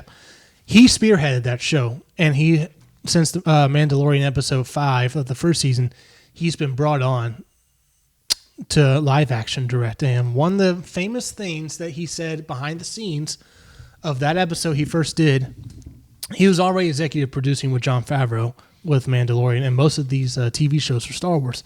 He said on camera when he was first directing his first live action show, he's like, I don't know what the F I'm doing. Like, I'm glad I have Jon Favreau here who has experience creating great movies and content that I can lean in on and learn from to where I say, you're gonna do great things, man. Like when you're humble, you don't know what you're doing, you admit you don't know what you're doing, and you open yourself up to learn, and you are a sponge soaking in all of that content, all of that wisdom. You're gonna do great things. I don't know if it was episode 4, 5, or 6 where this encounter happens right here. It is Dave Filoni's best directed stuff. It is some of his best directed and editing stuff he has put on screen in the Star Wars world. Wow. They show flashbacks in live action, the Clone Wars. So nostalgic. Yes, you have nostalgic, and they actually do look for look like the Clone Wars, like armor type look for Ahsoka and Anakin in live action. So, Anakin Skywalker. But there are moments in like, again, this was all like a teaching lesson where in this show, Ahsoka, I forget her name. This character right here from Rebels, she is apparently training her as her new apprentice. Apparently, something we see, something they talk about that's off screen. Apparently, so in the middle of this episode, that she has this encounter with Anakin. That's not a Force ghost, by the way. He is pre-Revenge of the Sith Anakin. Essentially, they go through like teachable moments in the Clone Wars, leading up to his turn to the dark side, where. Like, the lesson was live or die. Like, that was the lesson. And Ahsoka, being through what she was when she was a teenager during the Clone Wars, all grown up in Rebels and definitely grown up now, well after years, decades after the Clone Wars, like, now has this understanding when taken back to these situations in Clone Wars where she is presented like, all this war and death, like she's asking Anakin back and forth, like doesn't this bother you? And it's like, of course it does. When Obi-Wan trained me, this is Anakin speaking to her. When Obi-Wan trained me, we were taught to be keepers of the peace. Now I have to train you, Ahsoka, to be a soldier for the times we live in right now. And now we see in the show that she's now having second thoughts with that, and saying like, hey, like, what if I don't want to do this? Then you'll die. And the poetic video shot, and I will put this up. Okay. And I will put up this video shot. Okay. For a few seconds on the podcast. You see Anakin go into the abyss with his troops, and Ahsoka's just watching from a distance. You see him with a blue lightsaber, and then the explosion happens, and then you see a Darth Vader figure like right there. And then it flashes back with another explosion back to Anakin walking that same silhouette distance away. Wow. So just poetically. And then how it ends, where she is facing off against Prime Vader before he gets burned To smithereens. Into smithereens. It was great. It was great, like, to see, like, her finally putting to bed what was her guilt of Anakin Skywalker and Darth Vader. Right. And at the end of the show, you do see the Force ghost of Anakin. So it leaves you wondering, what else? Like, Cliffhanger. Yeah, what else is going to be from here? But one of the main villains they set up in this show, Grand Admiral Thrawn, very well renowned in the books and Star Wars mythos in the books. They bring him over into the proper Star Wars canon with Rebels, and he is set up to be this. They're setting up this whole Star Wars universe TV show to essentially be heir to the Empire, essentially in between Jedi and Force Awakens, essentially. And there's going to be a Mandalorian movie, supposedly, of where it all I heard wraps, that with Jonathan Espinosa, right? What's his name? Jonathan. What's the actor that plays him? Oh, Pedro Pascal. No. Mandalorian, yeah. No, Pedro Pascal. No, the evil guy in Mandalorian. Oh my God. He played in Breaking Bad. Oh, yes. What's his name? I probably said the wrong name. I know who you're talking about now. I know who you're as talking about. long as you know what I'm talking about, yeah. He was in Breaking Bad. Yes. And he was in The Boys. Yes. Both awesome. Awesome. Oh my gosh. You don't want to get me started on Breaking Bad, so let's just. I mean, just for a quick detour here. His one line to Homelander in The Voice is like, it's like, we are not a superhero company. No. We are a pharmaceutical company. And you are an asset that just destroyed this company, essentially. I'm like, I could listen to you speak Dude, all the time. All the time. His one-liners, he's witty. He's just amazing, man. He's amazing. And when he was first introduced in Mandalorian, great. Just great. It's just amazing. But yeah, if he does not have a role in the Infinity War Endgame sort of thing they're doing with Star Wars now with Grand Admiral Thrawn, then there's no direction with this. There's no direction with the story. It's like, you set him up to be his right-hand man, essentially. Right. What are you doing? Right. And so, I mean, overall, the Ahsoka show, I mean, to best of my knowledge, you've told me earlier that you haven't seen this show, but in terms for those that have seen the show, though, they'll probably give it like a middling grade. So there are those diehards that will say it's a great show, like it's one of the best Star Wars I've ever seen, and they'll base that off of the Anakin stuff. Okay. They'll base that off the Clone Wars stuff. Okay. They'll base it off the Rebel, like some of the Rebel callbacks and whatnot. They don't do it based on story, because even as much as I love Hayden Christensen, if someone asked me, what was the point of him being there? It was just cool to have him there. That's not good storytelling then. That's not. It's cool to have him there. Right. What is that? But what did it do for the story? Not descriptive. It's just. it is what it is. But for those that haven't seen the show, I will give the show a good recommendation to definitely watch. I would say skip the first few episodes and jump. I can't remember which episode it was. Whichever one Hayden Christensen appears in, start on the episode before that one, where you see the throwdown between Barrack and Ahsoka, and then after that you see the encounter between Ahsoka and Anakin. All right, this one Oh man, what you got over there? I'm getting popcorn right here. Ready. Oh man, Is this an analogy? Oh wow, what flavor is that? It has finally happened. The Titans are broken. They're officially broken. I predicted it, and I am looking forward to eating the proverbial popcorn that the season is now going down the tubes in the dumpster fire that it is right now. What are you guys, 2-4? We are now 2-4. Gosh. Entering the bye week. Tannehill he injured his ankle. You guys lost to Baltimore, by the way. Yes. Today. Sorry. Didn't mean to add insult to He injury. injured his ankle. It's the same ankle he had tightrope surgery on. Okay. last year, which caught him on IR. Mm-hmm. He is done. For the season? I'm predicting this. This is the last we have seen Ryan Tannehill in a Titans uniform. And this is the last we've seen him as a star. Because he's not coming back next year. The only reason he's staying with us this year is because he is being paid $36 million. That's the only reason he's with us. Mm. And if he was with us for cheaper, like if he was $10 million cheaper, he would have been cut 2 years ago. Mm-hmm. After that Cincinnati Bengals playoff game, he would have been cut all those years ago. But no, he's getting paid that much money. This game, a whole bunch of things happened. Folks got benched. Christian Fulton, our corner from LSU, finally got benched midway through the game. Our left tackle, Andre Taylor, who we signed off of Philadelphia, who got beat out by 2 stars, by the way, in Philadelphia. Thus, he's a free agent. Mm-hmm. We signed for 3 years. He got benched. Everyone's getting benched. Yes. Everyone's getting sat down. God. And the one thing that will not be addressed is this man. This man, this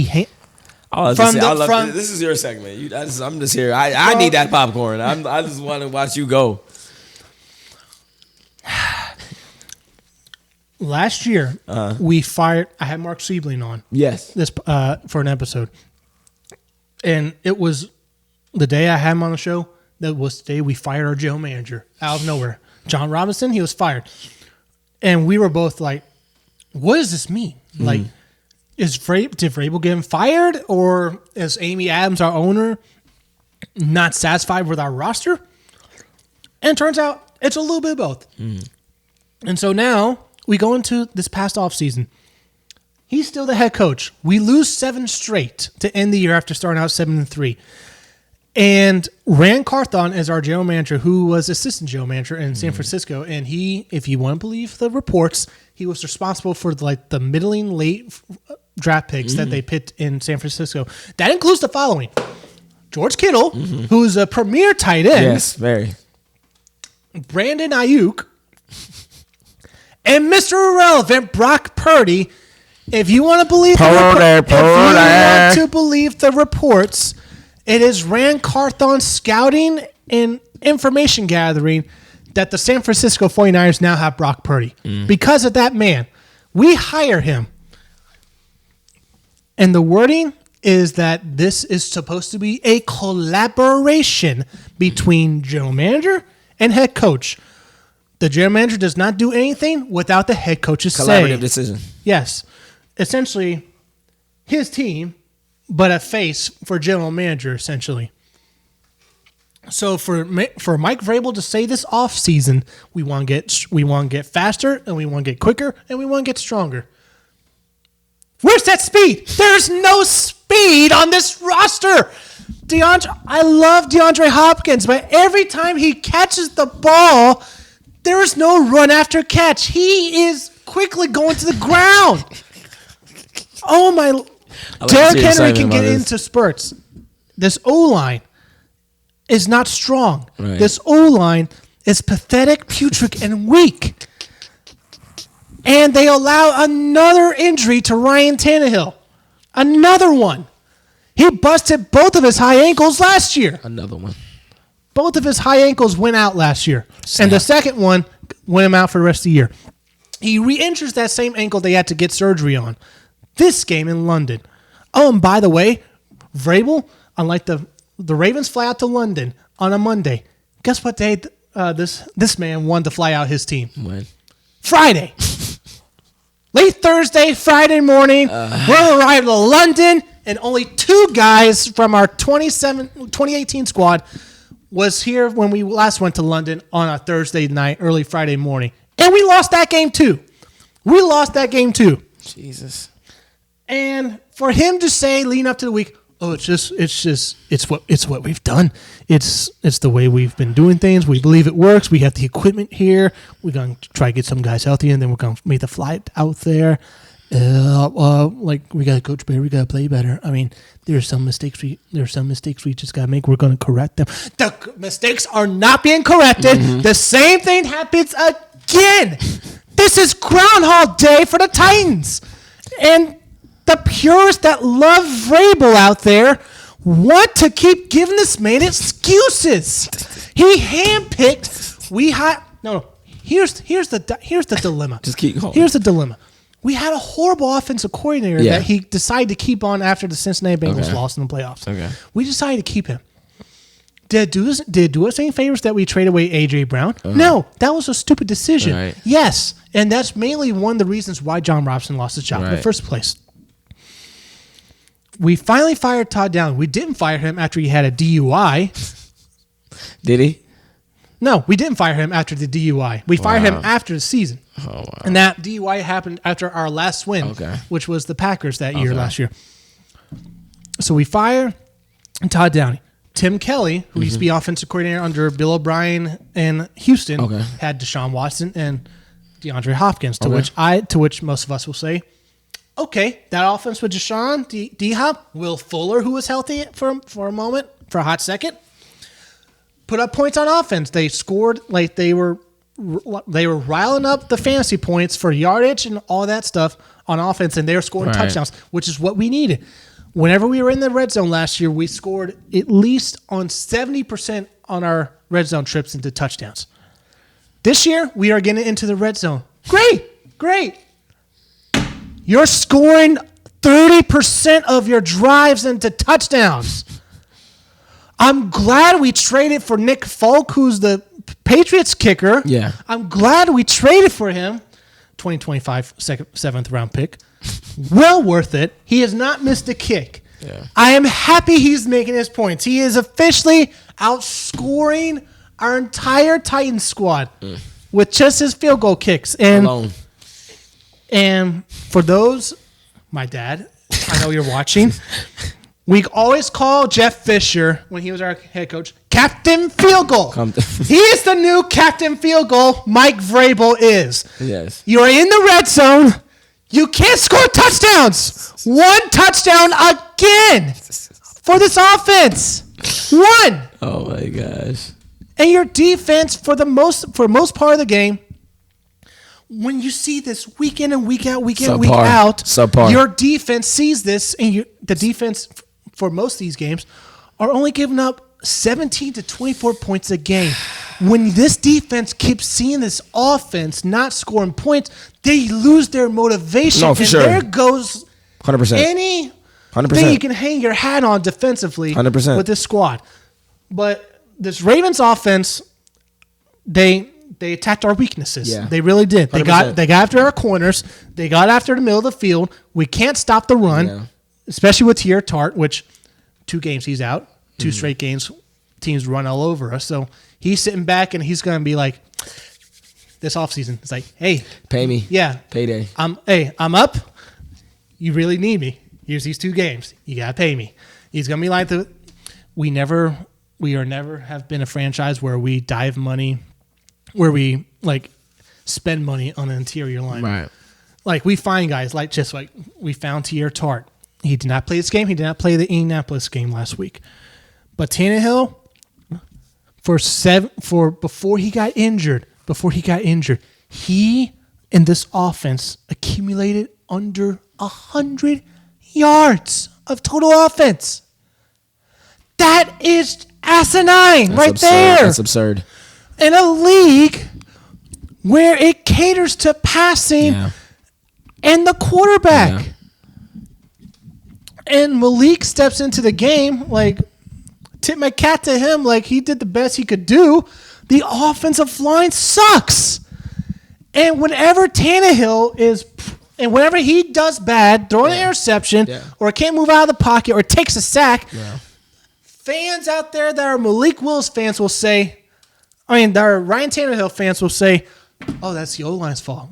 The receivers aren't getting separation. What do you expect them to do?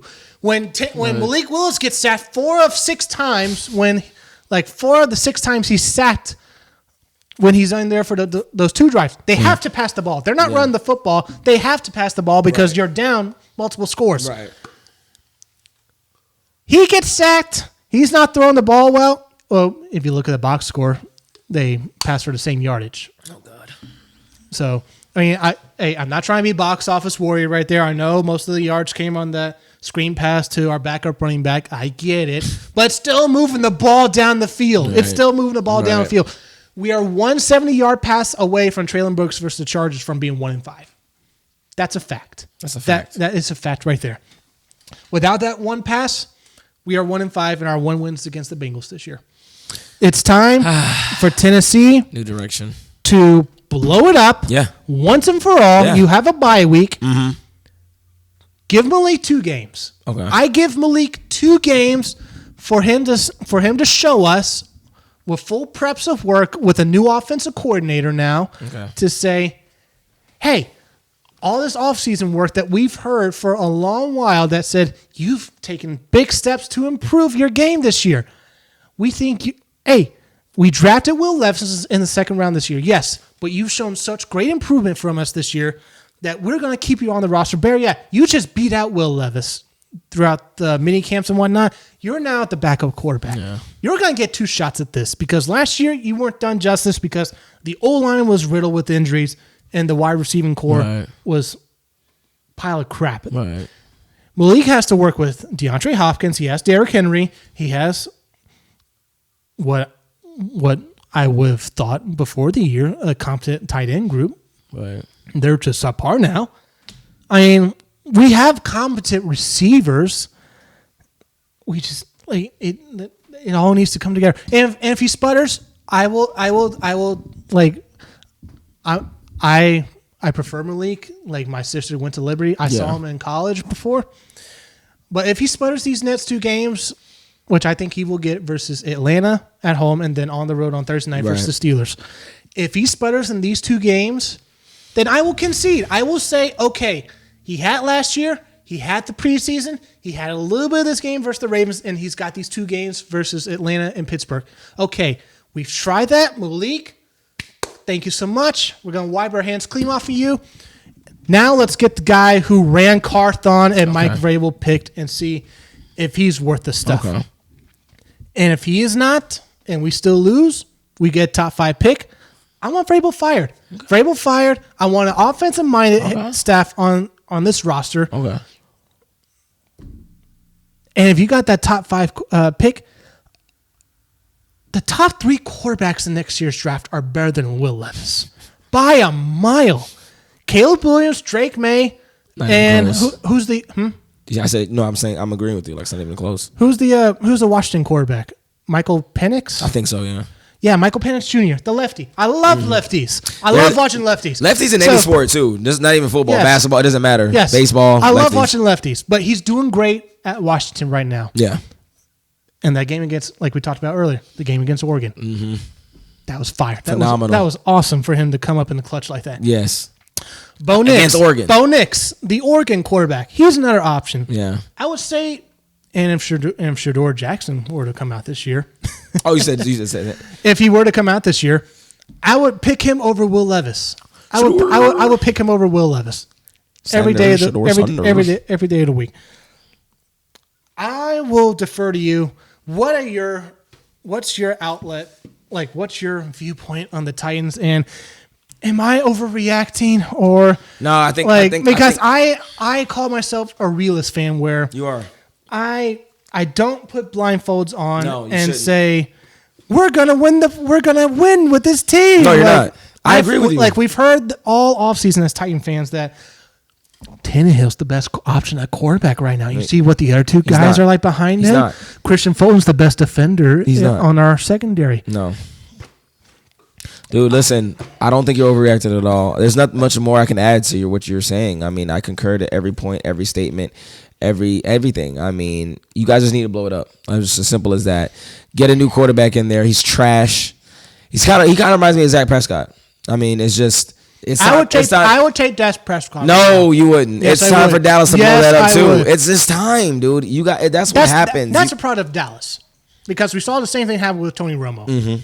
I would attribute that just to the whole Dallas. Tony Romo made way more money being a broadcaster, being a sports analyst than he should be thanking Dak Prescott for that. Yeah.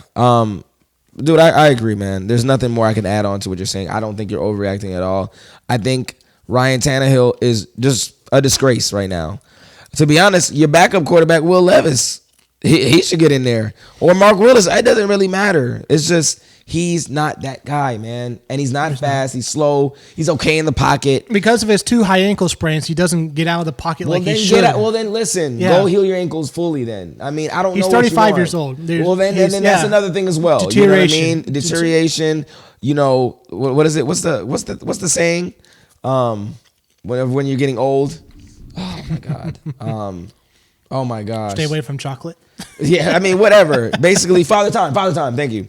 Father Time is catching up. It's undefeated. In some cases, you could be a LeBron and whatever, where it's rare, and and then these tennis stars like Roger Federer or Nadal and all that. But when it comes to being a quarterback or football, 10 stars, you're not getting beat up. That's what I'm saying. This is the NFL, which stands for not very long. You know what I mean? Not very long. Sorry, not for long. Sorry, It's not for long.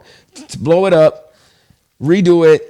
Like you said, there's collegiate football players that I would take rather than Ryan Tannehill right now. Honestly, like you said, the quarterback of Oregon, Shedeur Sanders, anybody at this point, man, anybody.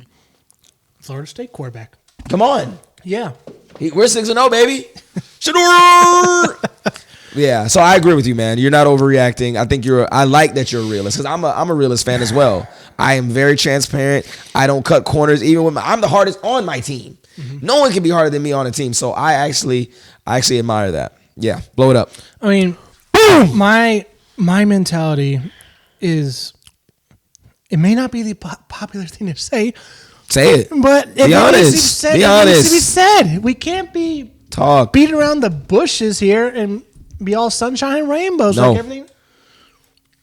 Mike Vrabel was so convinced, if you believe everything he says, that this was a roster that could contend for the division and could go back on that Super Bowl run like we tried to do in 2021 when we got the number 1 seed, which I don't know what he's smoking. I don't know what he's smoking. I don't know what pack he's smoking.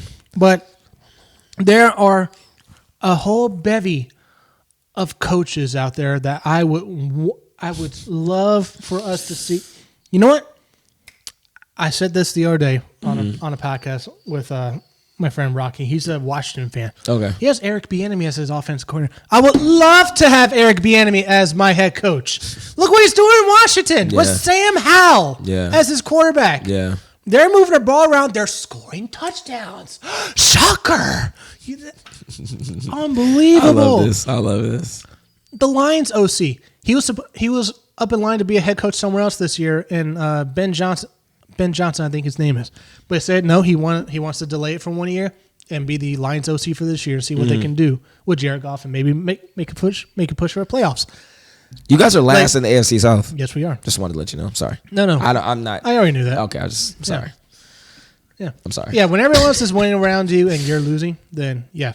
And the team that's in front of you beats you, then literally the Jaguars are at the top of your division. I mean, that guy, they got a quarterback. CJ Stroud for Houston, that's a problem. That's a big problem for us in the future. That's a problem. Listen, you guys are not getting out of your division. I'm just going to be honest. I mean, crazier things have happened, but I don't know, buddy. I don't know, buddy. I'll tell you what. The one thing that everything about this London game hangs on Mike Vrabel right now, and the entire, everything leading up to this point, it all hangs on him. He handpicked this roster. He handpicked the offensive coordinator who he was on staff with at the same time in Houston. Yeah. So besides Matt LaFleur, who's now the head coach in Green Bay, every single one of his offensive coordinators have been on-staff hires or he knows them from a time in Houston. I need, his culture that he brought in 2018 when we needed it after Mike Mularkey, which his offensive mentality, forget it. It was horrible play calling for Marcus Mariota back in the day. He got screwed over, in my opinion, with Marcus Mariota. The mentality that Vrabel brought to this team was much needed. It got us past the Patriots in the playoffs. And that was the mission. That was the mission after we lost to the Patriots, was from our front office through our roster moves and through our head coach and general manager, we are prepping this roster to beat them. Mm-hmm. They're the team we have to get through in order for us to get to a Super Bowl. Right. Now, you got to build your roster with speed and elusivity. Yes. To get past Kansas City, Miami, yes, Philadelphia. Let's talk about Miami. A whole bunch of teams. Oh my goodness, Miami is living La Vida Loca. I'm about this salsa. Mm-hmm. Man, I know Miami fans are happy. Like I said, I'm from the crib. I'm not a Miami fan. Don't get me wrong, but I'm not mad if my state is happy. So be it. And if that city in particular is happy, so be it, because they are killing it right now. Jeez. Then, of course, you can never count the Chiefs out. I mean, it's just going to be the same old, to be honest, unless we get a surprise. But, yeah, blow it up, dude. You're not overreacting. You're a realist. I love it. I appreciate it. It's time. It's time for a new direction. It's time out with the old, in with the new. Get them out of there. Please. Here's the unfortunate thing. What? Unless we get a top 5 draft pick, he won't be fired. You never know, though. You got to be optimistic about it. Hopefully you will. No. I refuse to. I want it to happen. So you're selling it. I don't think it. You're not buying it. You're selling it. We got to do another segment on this. No, Sheesh. Golly. I feel bad, dude. I really do. I'm sorry, man. I mean, there's last. Golly, man. I get it, man. No. I said this to Brian Pierre on our in the control room one day when he was asking about my Titans. Like, hey, how you feel about the loss? I'm like, this team has kicked me in the nuts for long. For years. They are now chrome steel to where now, like today, they kick me in the nuts. I don't feel. You don't feel it anymore. It's numb. It's numb. Yeah. It's not even there. That's the reaction I have. I feel bad when you're there with your sports team. It's not a good feeling. And to bring up what I said about earlier, this state, Nashville, is Tennessee Titans based. Like them versus Memphis. Nashville will always get like the last ha-ha in terms of like who's the better city, for better or for worse. But sports-wise, the Grizzlies have an unique opportunity. It won't be talked about much unless you're in the Tennessee market, where you have a chance to where you dethrone dethrone a franchise. Even though the Memphis Grizzlies brass and the Titan staff may be buddies and there's like no ill blood. Yeah. But like big picture wise, right. There's a unique opportunity where if Memphis wins the championship first before the Titans, like I said, it's gonna be Memphis tier 1 first, and then tier 2 it's Tennessee and everyone else. I mean, either way, as long as you have a premier team leading the way to represent the good soul city of Memphis, you got to take it. Mm-hmm. You know what I mean? And I know you preferably want your Tennessee Titans to be that. I want both. Okay. I want both. Okay. Come on. Okay. One's in the NBA, one's in the NFL. I want to have two cornerstone powerhouses. Okay. I want it. Okay. Never going to happen. Don't say that. Never. See, you look at it the glass half full. I mean, half empty, man. I have to see it to believe it. I have to hear. And if I see on my phone tomorrow, Mike Vrabel's fired, then I will personally call you up and reshoot this and be like, hey, you were right. Right. You're right. I was wrong. And it probably will happen. Remember this episode, guys. No. We will see. Not going to happen, man. I got to be optimistic for him. This is my guy. I got to have faith for him. I just want him to win. There's no hope left for the Titans. There's nothing. That's why when Malik stepped onto the field, something like the haters will just be hating because when he makes mistakes, the Tannehill defenders will quickly point to Malik first. Be like, how could you take a sack? Why didn't you throw away? How come you have a different set of arguments when Tannehill does what Malik does? It's not fair. That's the thing. Like you can have consistent. Be consistent with your arguments. Yeah. Two things can be true at once. Right. Too. Do you know what the Tennessee Titans GM and owners need to do with this whole team? Do you know what they need to do? I'm gonna show you what they need to do. Yeah. Don't say relocate. I'm gonna show you. Oh. Boom! Oh yeah. Blow it up. Grenade, Grenade, man. Grenade. Yep. Hand grenade. That's what this. That's what this game was. It felt over, people. This game in London felt like a hand grenade going off. No, literally. Like, you guys went all overseas. Just you guys could have saved the embarrassment, saved your tickets, saved your money. What were you going overseas for? For what? For fish and chips, tea, crumpets? I don't know, but it wasn't for a game. I can tell you that much. You guys had other endeavors. Okay. I see the London Bridge. I don't know what it was. Yeah. And the score was 18-3. And the way abysmal. And the way the first half ended. Abysmal. The way the first half ended. By the way, I want to say the score. They scored 18 the first half. The Ravens only scored 6 points the rest of the way. Your defense did its job. Right. They held them to as much as you wanted them to. Right. But going into the half, 3-18 was your score. We have a young player who we drafted out of UCLA, sixth or fifth round. I thought he was going to be like a nice slot receiver. Some were saying he could be the next Cooper Kupp based on his route running. They said that? Like his college tape. They said Cooper Kupp? Just based on his college tape. I'm like, you know what?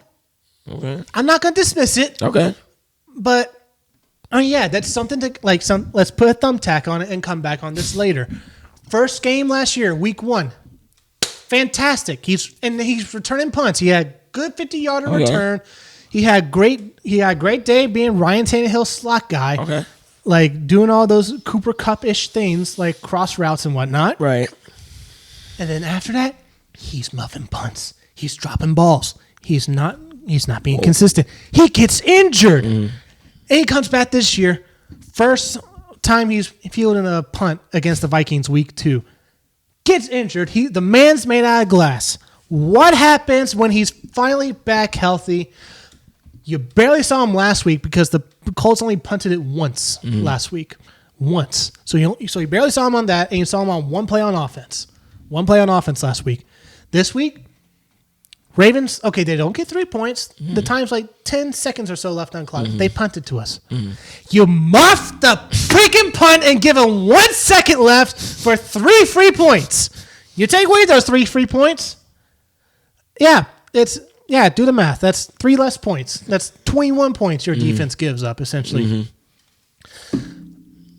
Going into the half, 3 points, and the way you're coaching this team just shows me how inept Vrabel is with this staff, coaching this team, and it is getting old, and it's getting redundant. Yes, it's redundant, and it is getting to the point where now for those that said, oh, there's no way he's getting fired next year, next year he'll be on the hot seat. Yes, he won't be on the hot seat this year. This is the sort of game that those people are saying, oh my God, what was that, Vrabel? Like, you're supposed to be a good head coach. What was that? Yeah. What was that you just showed us in the first half? Again, in the first half, not scoring touchdowns. Again, just being captain field goal and just kicking 3 points. Yeah. Like we're back in the Jeff Fisher days. Oh my God. Drink some, cool yourself. It's okay. I'm here for you. I'm here, buddy. I just spilled water. Yeah. I mean, that shows what this guy does to you. Man, I was thinking about doing something very redundant, like taking a Titans hat and like just throwing it across the room. Right. Like taking my Titans hat and throwing it across the room. You might need to. You might need to let it out. Or taking this popcorn and me like just tossing it up in the air. Like, you might need to let it out. Like a hooligan. You might need to let it out. I'm not that type of person, man. I can't be. I will never be. But man, don't worry about it, buddy. Don't worry about it, buddy. The Lions. No. Here's a great example of why Vrabel is the problem. Look at Dan Campbell in Detroit. He is not an offensive-minded head coach. He's a defensive. He's a defensive-minded head coach. Okay. Look at what he's doing compared to what Mike Vrabel's doing. Just this year alone. You have a good run game, both teams. You have a defensive-minded head coach. You have a subpar average quarterback, Ryan Tannehill, Jared Goff. You have decent receivers. One would say maybe Tennessee has the better one because DeAndre Hopkins, obviously. You have a decent O-line. Yes, Detroit has the better O-line. Mm-hmm. I'm not take away from that. And both defenses can shut down opponents when they need to hold the line for as long as they can for their offense. What's the difference between these two teams? The head coach allows his offensive coordinator to get creative and get these guys in spaces to where they can succeed And thrive. Yeah. and thrive. Yeah. We do not see this with Tim Kelly. It is more of the same from last year. Right. We fire our offensive line head coach last year. We get rid of Todd Downing, our offensive coordinator. Yeah. And the issues are still the same. Yeah. And when the issues are the same and the players are different, a whole new O-line. A whole new O-line. A new starting wide receiver that's not Robert. By the way, Robert Woods in Houston. He's laughing at us right now. By the way, while I'm right here, did the freaking Texans win their game today? Did they win their game today? Check it. Yes, they did. Robert Woods is sitting back, laughing his rear end off, saying, "Ha, that was a great experience I had last year with the Titans. Right. You guys suck this year." Right. Man, oh man. Well, I'm just looking this up right now. Robert Woods' stat line for the Texans. Robert Woods. He caught one touchdown. That was his only catch. But he's still laughing his way. He's still laughing at us. And so is A.J. Brown. And so is a whole bunch of other dudes that used to be with us. Yeah. The Titans can never have nice things, man. They can't. We blew it versus the Ravens in 2008 when I was still in high school. We had the number 1 seed that year. We blew it against them. We have the number 1 seed 2 years ago versus the Bengals. We blow it that year. We blew it in the second half versus the Chiefs when we were in the AFC Championship game back in 2019. We've reached our ceiling. That was our ceiling in 2019. Outside of that, it's one and done. It's one and done, and you're mediocre. This is why I can't. That's why I can't stand my team. That's why I can't stand my team. They cannot be good enough to contend, but they're not bad enough to stink. To get your franchise quarterbacks or better key Right. impact It's like players. choose one. You are in the middle of the road. Stop staying in the middle because then you're never going to get anything. Mediocrity. Either bomb or do great. And his stubbornness, his pride, is like we're in games this year outside of the Cleveland game, like that was a score of 3-27. That's the only game we weren't in. Every single one of our games we're in by at least one score. We can't do it with him anymore. We just can't do it with him, and I don't trust him to spearhead a new generation of our offense when Tannehill's gone. And he just might be gone now for the rest of the year with an injury. So, you don't know this, but on this podcast, okay. I have said what I want to happen this year. There was an out where you could have traded or cut Tannehill, and it would have cost you only $18 million in cap space. Okay. But you gain $18 million. No, it'll cost you on dead cap and $18 million, and you will gain $18 million in cap space. You could have used that on a better O-line. You could have used that on receivers. They could have drafted Josh Downs and a whole bunch of other wide receivers or a better O-line in the second round versus drafting a third-string quarterback in Will Levis right now. Yeah. He could be number 2 or number 1 now that Tannehill's gone. That situation is ever evolving. You draft a running back in the third round. Why? I know Derrick Henry is on his last legs. Not last legs. He still has that burst. This O-line just sucks to block for him. Yeah. And that's another thing. We can run. He had 97 yards rushing. Okay. He did. We can run block. We are a horrible pass blocking team. Yeah. And that is all on coaching. And it starts with this man right here. It starts with the head. The head of the fish is rotten. It needs to stop right now, but it won't. And get Mike Vrabel out of there. It won't stop. Vrabel. And get him out of there. Give me Ben Johnson, who's the OC in Detroit, because of what he's working with up there. Imagine if you give him better pieces in Tennessee, what he can do with that. Yeah. Give me the offensive coordinator in San Francisco, obviously, because Mike McDaniel was the former head OC in San Francisco. He got hired by the Dolphins. San Francisco. He did not call plays. Kyle Shanahan. Yes, that's Kyle Shanahan's show. But the Dolphins still hired Mike McDaniel. Right. You see the carryover of the 49ers offense in Miami. And look what they're doing. Right. They're doing gangbusters.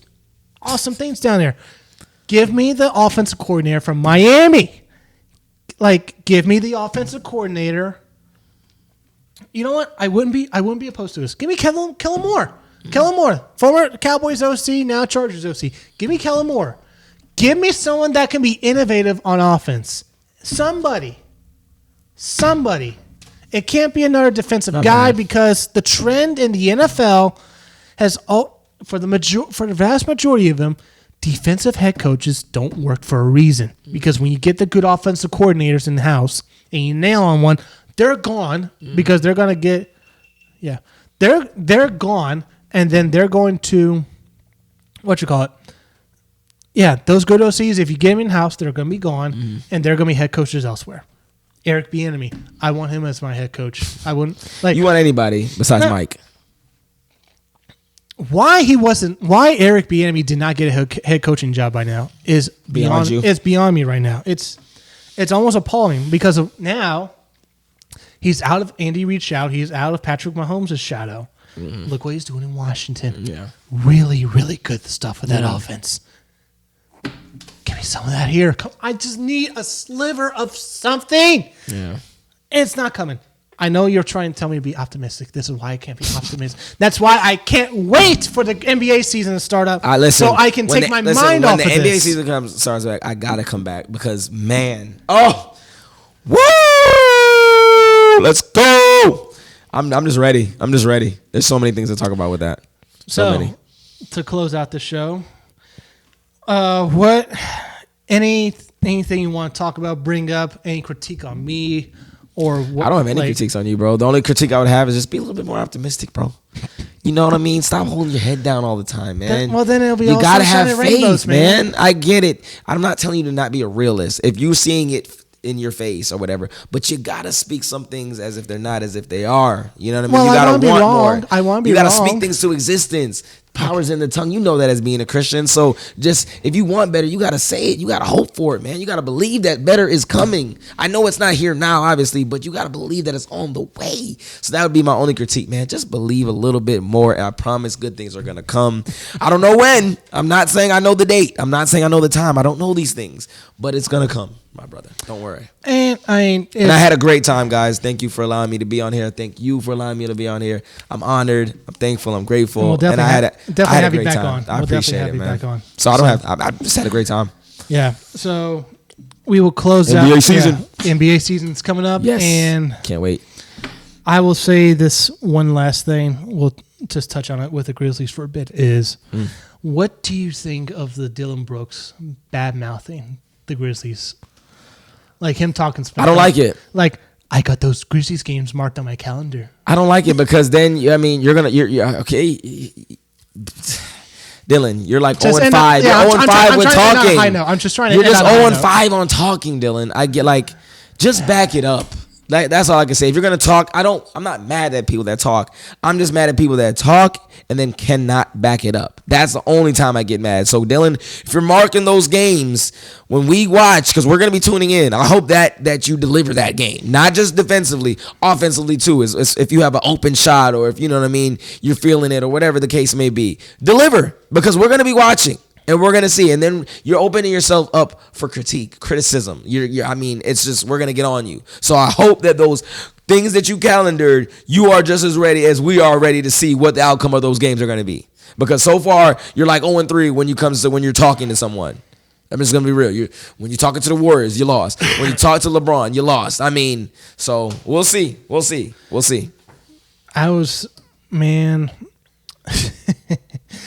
I honestly don't know what the reaction from the crowd's going to be. If they're going to be booing him, or are they going to be giving like? To be honest with you, I don't think they're going to boo him because he got traded. It's not like he requested the trade; he got traded. I think Grizzlies. It was a signing trade, but yeah, right. Yeah. I think they like a guy like Dylan Brooks. Don't get me wrong. So I feel like there might be a little, but it's not going to be on some KD vibes, on some on some LeBron when he went back to Cleveland type vibes.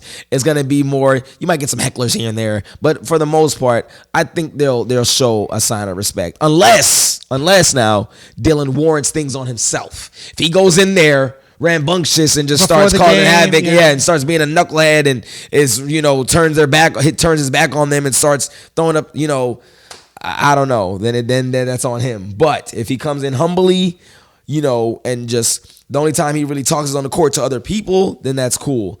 But it depends on Dylan Brooks, to be honest with you, on his vibe and his aura when he walks in that stadium, in that arena. I'm ready, man. I want to see the Houston Rockets and Grizzlies so bad because I just want to see who he's going to go after. He's going to talk to Baines. Is he going to talk to Derrick Rose? Is he going to who is it going to go after? Is he going to talk to Jerry Jackson? Where is your venom going to be, stuck at? Where are you going with it? Where's your aggression going? I think the moment he starts missing shots, the crowd's gonna be cheering. And if he airballs, oh god. Yes. And if he starts breaking, that's probably gonna be his most the loudest of applause we'll get from a crowd for him. And they're gonna troll him. So get ready, Dylan, because if you can dish it, you better take it. I'm so excited about the NBA season. I'm excited too. I'm so excited. You don't understand. Damian Lillard. In Milwaukee. And that Bucks, that's going to be. We can't do this because we'll go in for another week when the NBA season comes back. Please, I would love to come back up here because there's going to be so much. And you guys, with me and him, our vibe right here, it's gonna tune in. Just tune in. That's all I can say. Tune in regardless. Yes. But when the NBA season comes back in, be ready. Get your popcorn out. It's gonna be a movie. It's gonna be a movie. Literally, get your popcorn out. Cut. Can't wait. All right.